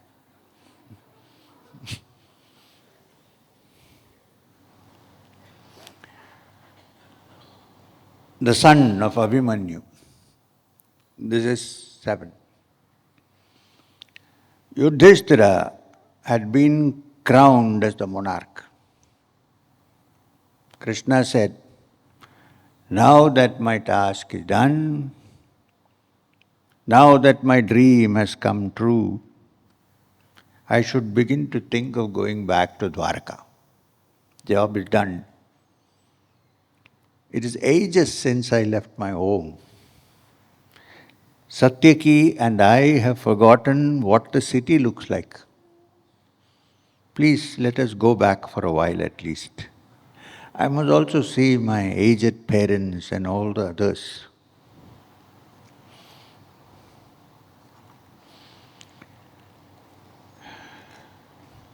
When she heard about the departure of Krishna, the news was just spreading. Our man is going to go now. He's finished his drama, he's moving out. When she heard about the impending departure of Krishna, Uttara, the wife of Abhimanyu, came rushing to him. She fell at his feet, holding on to them, sobbed out the words. Krishna, she said, you are the Lord of the universe, says my grandmother. You are the only person who can help me. I am in great trouble. I am pursued by a powerful presence which is spitting fire all the time. I am not fond of this life of mine which has lost all meaning ever since that day when my Lord died on the battlefield. Krishna, I am bearing the child of your Abhimanyu. The child is the only gift of the Pandavas to the throne of the Pauravas. I am afraid that this fire will destroy my child. Please save it from death. So Uttara is pregnant. Abhimanyu is no more. There's a child in the womb. Ashwatthama's astra has still not finished its work. It's inside the womb. She can feel the fire. She feels that little child will be destroyed. Please save it from death. Krishna closed his eyes, and to his mind came the day when Ashwatthama sent his Brahmashirsha astra. When he invoked it, the Brahmin had said, let the world be Pandavaless. Since he could not withdraw the astra, Ashwatthama had aimed it at the unborn sons of the Pandavas. Abhimanyu. Krishna lifted up Uttara and said, do not weep, my child, I promise you, Abhimanyu will live again in you. I will stay here till your child is born. I am here to protect you. Do not worry anymore about the fire which is threatening your son. I will take care of it. Krishna then entered the womb of Uttara. Quite a feat, entering somebody's womb. Entered the womb of Uttara with the power of his Maya. He was there when the astra entered her to destroy the unborn child. With his divine form, he fought the astra and finally subdued it. The child, while in the mother's womb, saw a glowing form emanating from the astra. It enveloped him and he felt he was being burned. Then he suddenly saw another little form. This form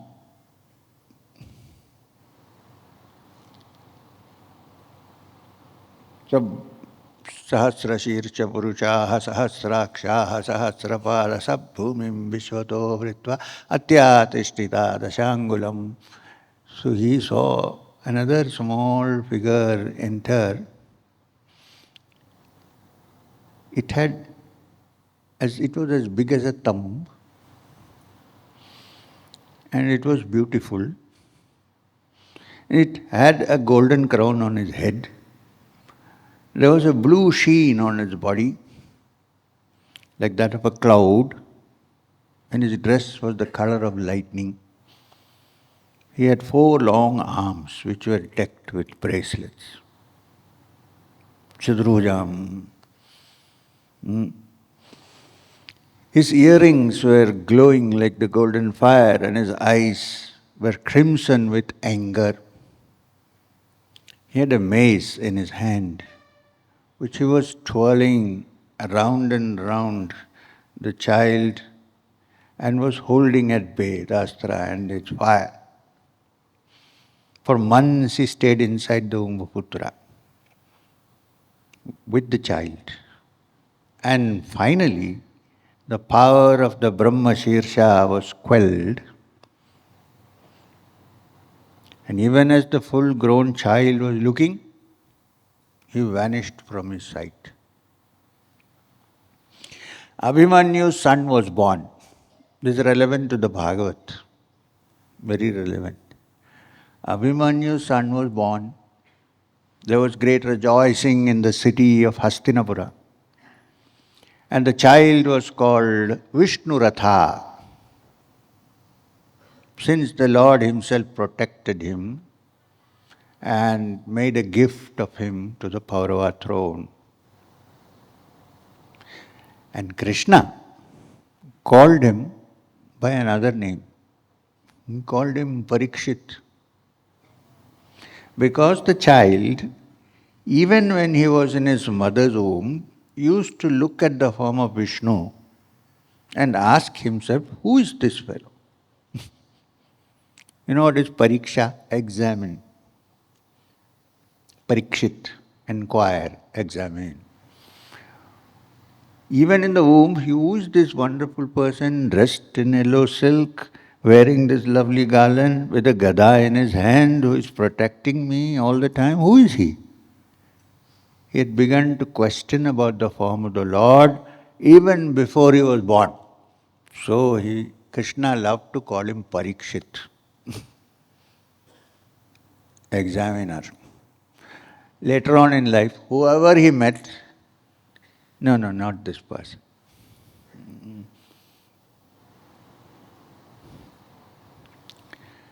Section 8. The excitement after the birth of the child had now subsided and things were coming back to normal in the city. You know what happens when a child is born in a royal family, ruling, so the whole excitement. It was going back to normal. In the palace of Yudhisthira too, everything settled down. Krishna knew that he had an unpleasant task ahead of him. What is that? He had to tell them that he wanted to go back to Dwaraka. They loved him so much that they would not welcome his departure. He loved them too, but he had to go. He bade farewell to every one of them individually. To Subhadra, his sister, to Draupadi, to Dhritarashtra, the old blind king, and to Gandhari, the saintly wife of the old king, and the Pandavas. They were loth to let him go and very unwilling. Yudhisthira was the only one who said, okay, let him go. Krishna then went to the apartment of Kunti, the matriarch.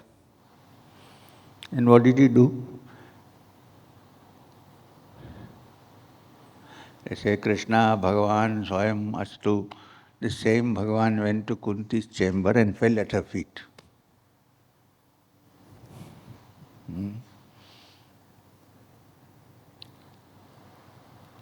So, falling at her feet, he said, "Please, wish me well. I'm going to Dwaraka." Kunti smiled sadly at him and said, "Still you're playing a role, Krishna. Hmm? I mean, what she's saying is, who are you fooling?" Kunti smiled sadly at him and said, "Still, are you playing the role of Krishna, my brother's son? I'm an ignorant woman, Krishna. I have not studied the Vedas, nor have I been taught the Brahma Vidya. But I know one truth, and that is, you are Ishvara, the Lord of the Lords. I salute you. You are the truth that has always existed, the creator of the universe, the Purusha. You are the power that brings Prakriti into action. You pervade the universe made up of the elements.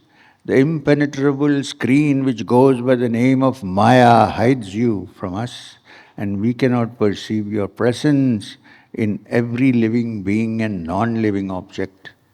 You are the five senses, and you are beyond the five senses.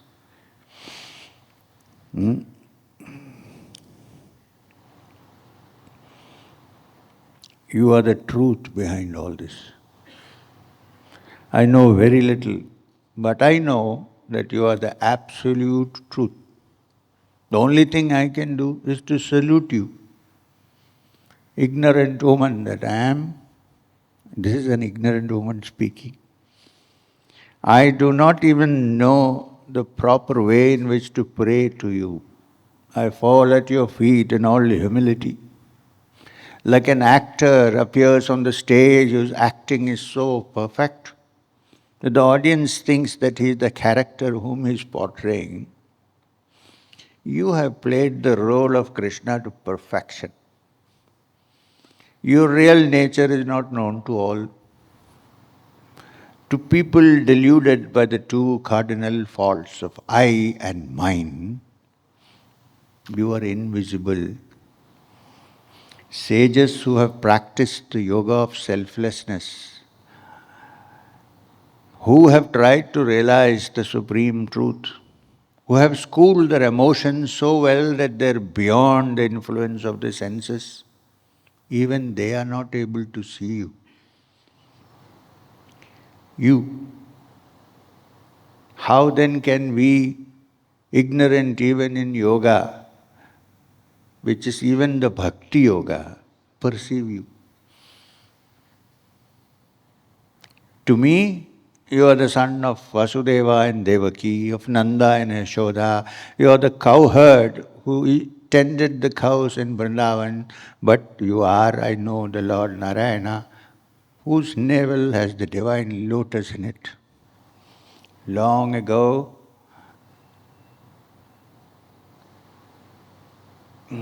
your mother Devaki was freed from the prison by you after you killed Kamsa.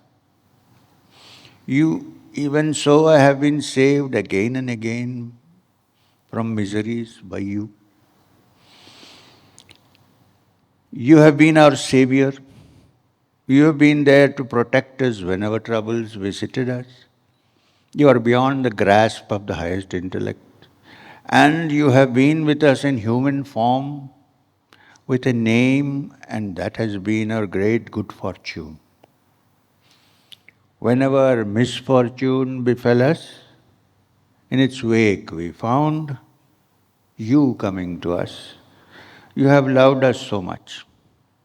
So Krishna, there is only one boon I want to ask of you. Since he's going to Dwaraka, there is no other chance. I need one boon I want to ask of you, and that is, please don't pretend to be Kunti. You'll get into trouble. Some people imagine they are Kunti. Careful. What is the boon that she wants to ask? There should be misfortune after misfortune visiting us. That and only that will make you be with us all the time. People who are born in good families, who are wealthy, who are well-read, and who have their ego thriving on the power which wealth has given them, how can such people be fit to pronounce your name and call you to them? And yet it is your kindness which makes even such undeserving people like us fit to be graced by your favors. I salute you, who is the Lord of the Lords, who is the uncaused cause of the universe. You are the time which rolls on and on without a beginning and without an end. Why did you make up your mind to be born in this world of men? Some say you are born in the house of Yadu, like the sandalwood tree growing on the slope of the Malaya mountain, to propagate to the world the glory of Yudhisthira. Others maintain that you were born as the son of Vasudeva and Devaki to fulfill a promise of yours to a couple, Sutapas and Prishni. Again it is said that you were entreated by Brahma to be born in the world of men to relieve Mother Earth of her burden which threatened to overwhelm her and sink her like an old laden ship. I do not know what made the Brahman, the infinite, take up a form and a name. I only know that you are beyond the sway of the opposites which trouble men of small minds. You have no likes, you have no dislikes. No one is dear to you, and you hate no one. No one is able to gauge the depth of your purpose. No one is caught in the snare of likes and dislikes. Krishna, how can we live when you go away from us? How can the senses function if the life behind them ceases to illumine them? How can the mind think of anything else once it has been trained on you? Grant me that my mind should be always bent on you and thoughts of you, like the river Ganga, who with single-pointed purpose flows into the sea, unmindful of obstructions. With a smile of infinite sweetness, Krishna wiped Kunti Devi's eyes and said, Tathastu, so be it. What did she ask for? Misfortune after? Krishna said, here, have it. Why? Because then she keeps thinking of him all the time. Here, if a tire is punctured, we need help.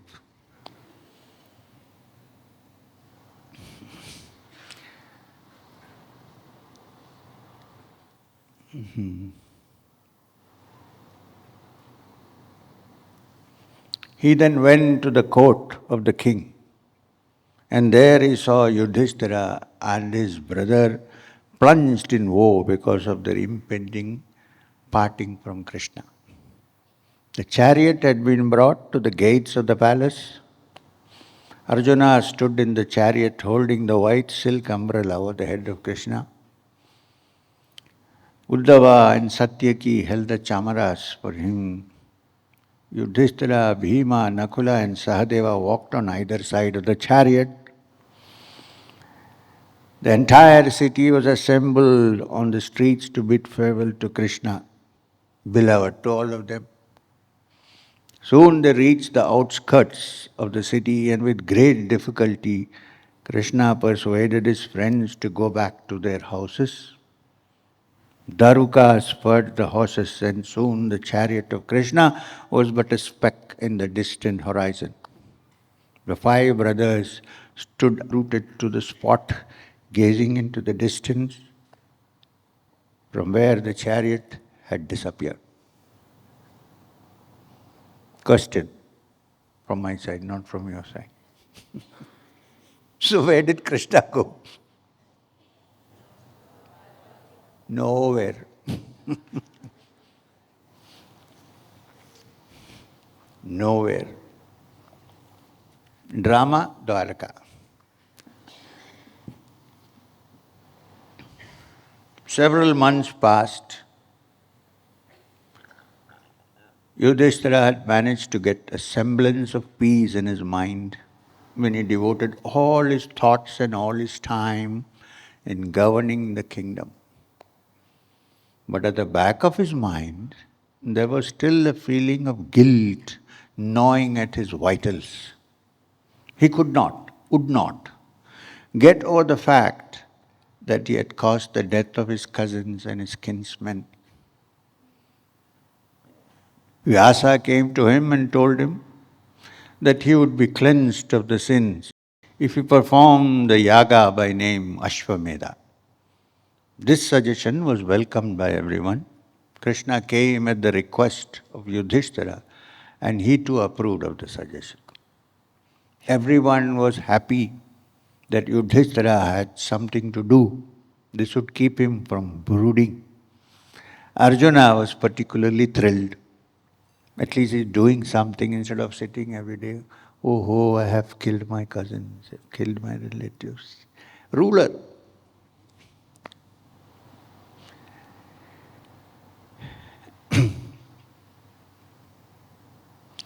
It seemed ages since he had taken the Gandhiva in his hand, the bow. His powerful arms were itching for a fight. But Yudhisthira was against all unlawful fighting. He would not let them collect even the customary wealth, the tribute which vassal kings had to pay the emperor. It's like Dubai, tax-free.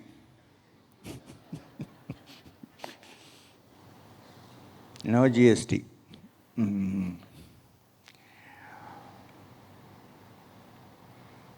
If there is some other way in which I can acquire wealth, tell me, Krishna, and we will proceed with our plans, he said. Krishna thought for a while and sent the brothers to the north, where a king had performed a Yagya previously and had left all the golden vessels and other necessary utensils. They came back with immense wealth, and the yajna was performed 3 times by the king. Vyasa presided over the function. Krishna was the honored guest, as was the custom with the Pandavas. Krishna spent some time with them all after the yajna, and when he went back to Dwaraka, he took Arjuna with him. Good company. Go for long drives. Now we come to Vidura. There's a character called Vidura. Beautiful character. It was after the 30th year of the exile of the Pandavas. 13th year. It was after the 13th year of the exile of the Pandavas. Vain efforts were being made to get back their half of the kingdom from Duryodhana. We are going back. Flashback. It was after the 13th year of the exile of the Pandavas, before the war, okay? If you don't know.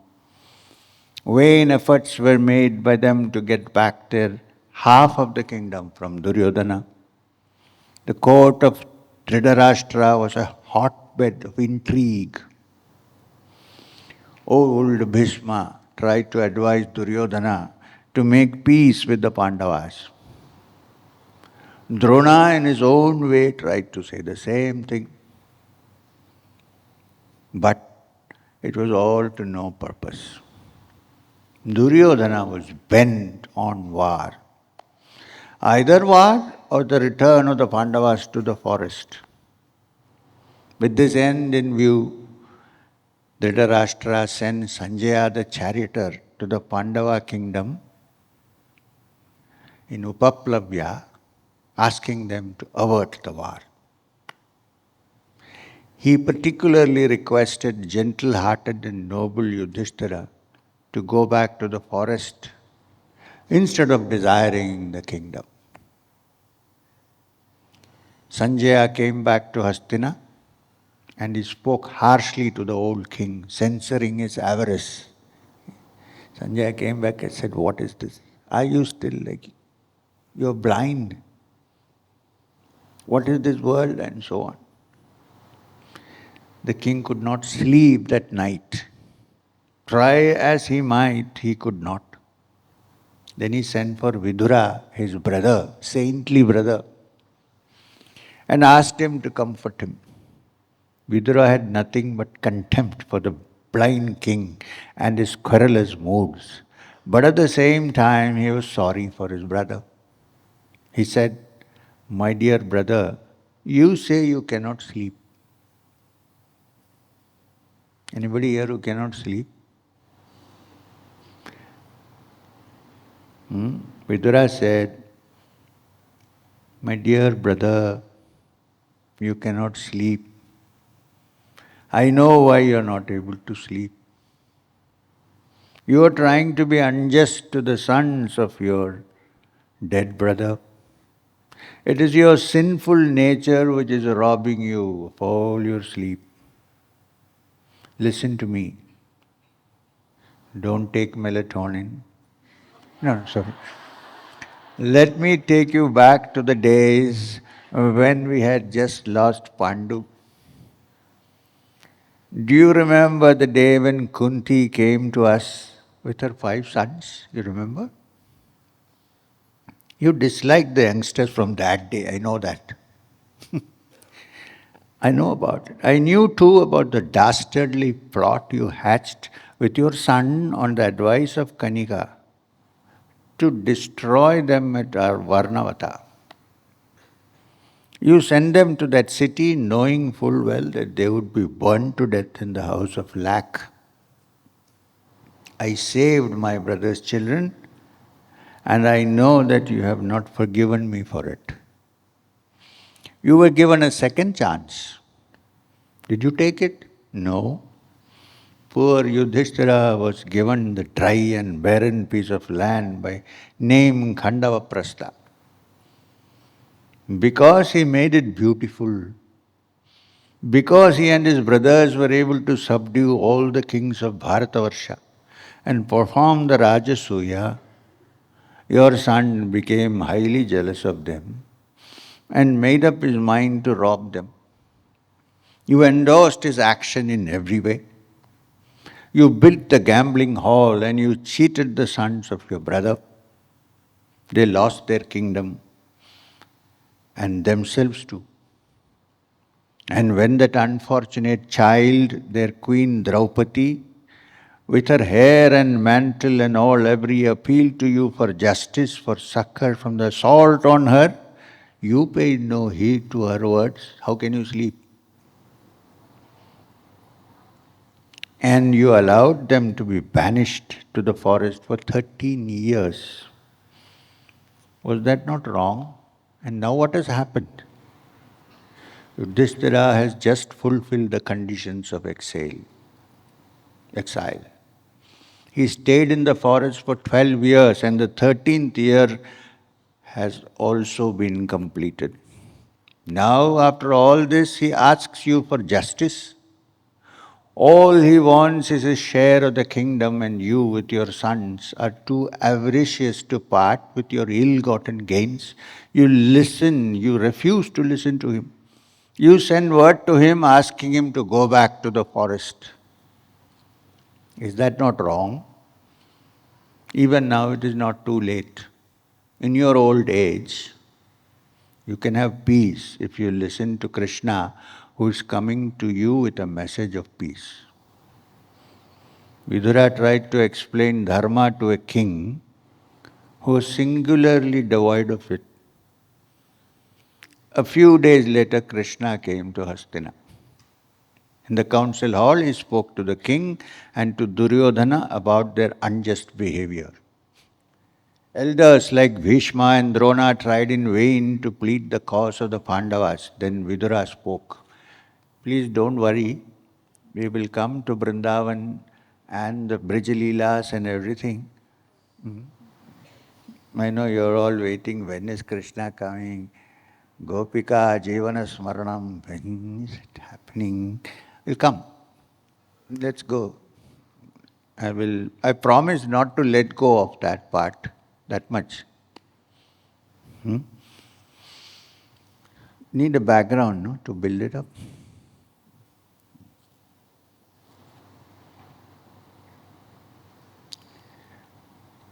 Okay. So he spoke in the council hall, he spoke to both the Rajya Sabha and Lok Sabha, and to Duryodhana about their unjust behavior. Elders like Bhishma and Drona tried in vain to plead the cause of the Pandavas. Then Vidura spoke. Vidura said, "My dear brother, evidently you do not seem to realize the grave danger that awaits you and your sons.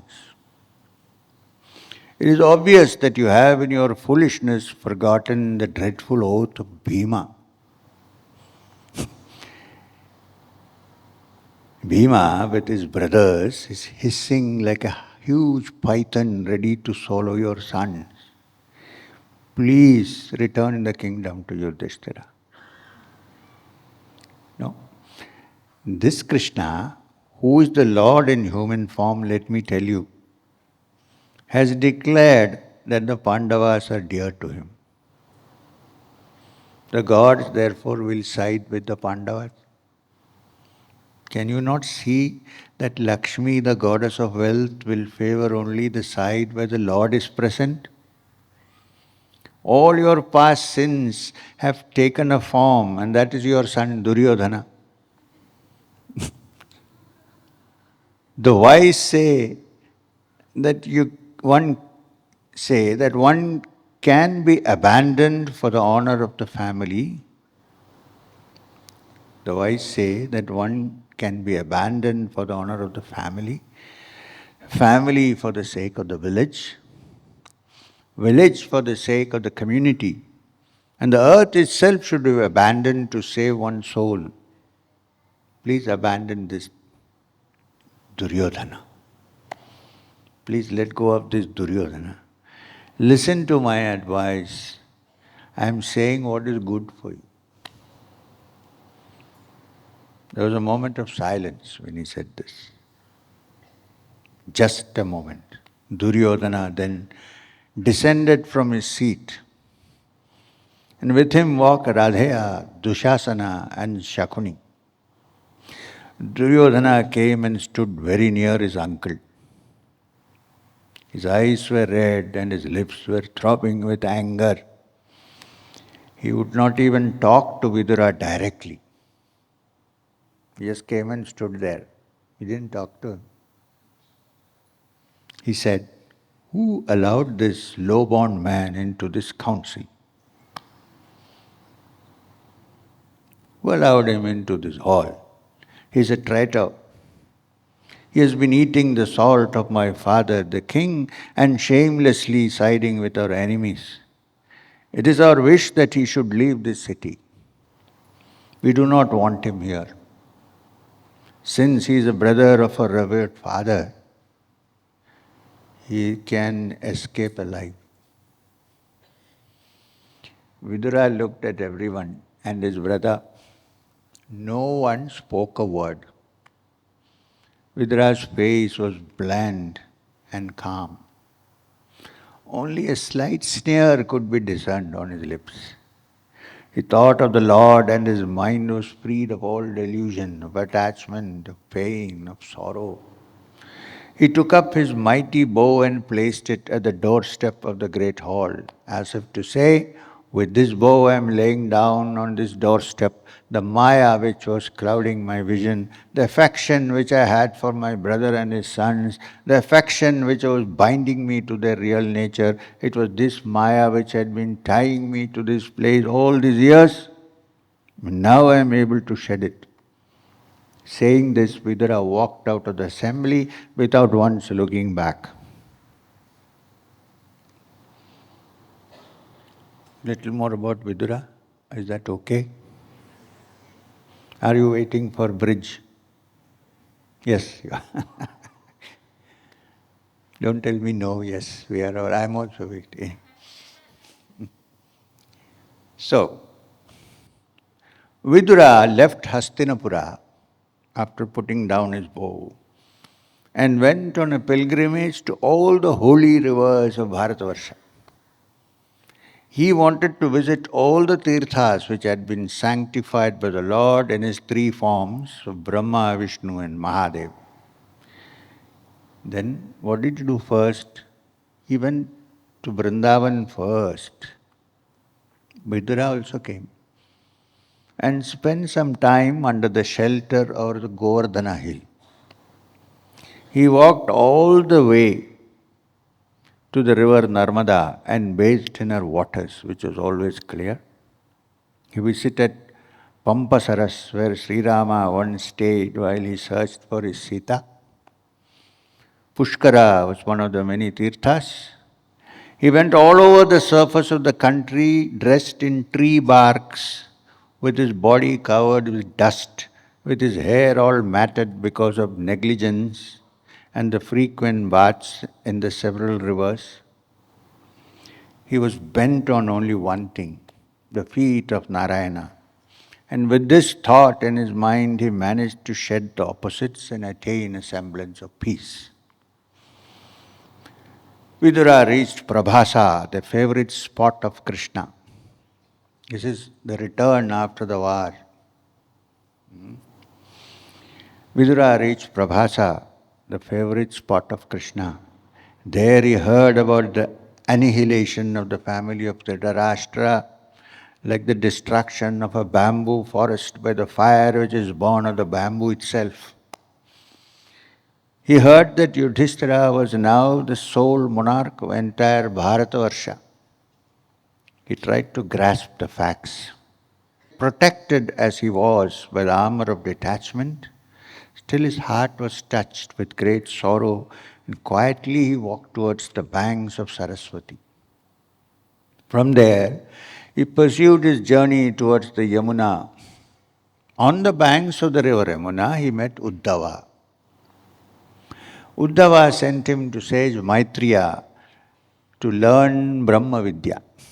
So Vidura went to Maitreya to learn Brahma Vidya. Vidura spent some time in the ashram of Maitreya. From there he travelled towards Hastinapura. He wanted to meet Yudhisthira and his brothers. He wanted to fall at the feet of his brother Dhritarashtra and console him and Gandhari in their sorrow. This was a mission he had to perform. After that he was free to go to Badrika Ashrama and shed his frame. That was his intention. To perform tapasya, and to attain freedom from bondage called life. He had no desire. 35 years had passed since Yudhisthira began to rule the kingdom. He had now learned the art of detachment. The lesson he had learned was the lesson of dedication. His grandfather had taught him again and again that a king belonged to the people and not to himself. That a king belonged to the people and not to himself. He could not afford to have feelings and emotions of his own. His sole concern should be the welfare of his subjects. Yudhisthira had no time to look back on the events of long ago which precipitated the terrible war. He realized that blaming himself for the events of the past was wrong and fruitless. He had performed the Ashwamedha and he had earned peace of mind. He was ruling the earth which was bounded only by the sea on all sides. He was like Indra ruling in the celestial kingdom. The earth was happy under his rule. The land was fruitful. The people were contented. There was rain and plenty, and the cows yielded milk, which was like Amrit. Nice description. No need of sugar. There was no theft. And goodness reigned in the hearts of all. Great achievement indeed. Suddenly, Yudhisthira saw evil omens in the sky. He had seen them once before, and that was before the Kurukshetra war. The same planets had assumed the same positions, which spelled calamity, great calamity to the world. He was worried as to what the skies prophesied. That is the time Vidura arrived in Hastinapur. Yudhisthira was speechless with amazement and happiness. Tears flowed from his eyes at the sight of his beloved uncle. All the members of the royal family welcomed him. Dhritarashtra, Yuyutsu, Sanjaya, Kripa, Kunti, Gandhari, Draupadi, Subhadra, Uttara, Kripa, the wife of Drona, and the brothers of Yudhisthira. The meeting between Vidura and Dhritarashtra was very tender. The old king had been missing Vidura, and like the body welcoming the life breath which had left it for a while, he embraced his brother. After they had got over the first thrill, they went into the inner chambers.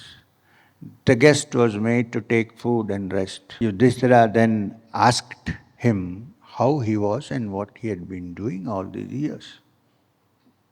He said, "We have not forgotten you. Do you think all of us have forgotten you, uncle?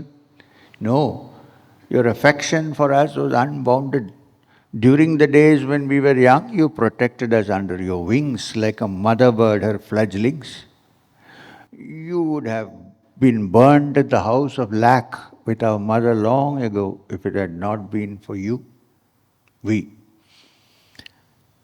How have you been all these years?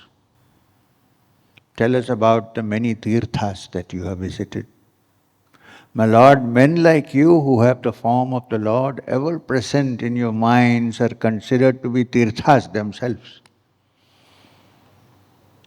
I have been told that Ganga, when she was besieged by Bhagirathi to come down to the earth, said, I am heavenly, and if I come to the earth, the sins of those who bathe in me will contaminate me and rob me of my purity, so I do not want to come. Bhagirata said, pure and holy men will bathe in you. They will be the ones to purify you. They are called Tirtharupas. Tell us all that has been happening to you all these years. We are eager to hear you. Vidura related to them what he had been doing, the many holy spots he had visited. Time passed very quickly and pleasantly for all of them. Vidura spent some time with them in the palace. Most of it is spent in the company of his unfortunate brother, Dhritarashtra. I think for today, we will stop.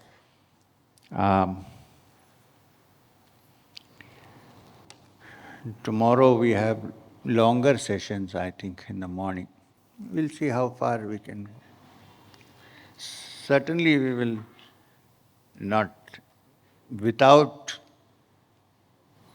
Gopika Jivana Smarana, the Bhagavat is not complete. So that though we have to, we'll see.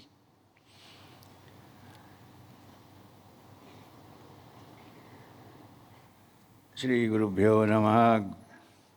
Gopika Jivana Smarana. Govinda Govinda. Hari Hari.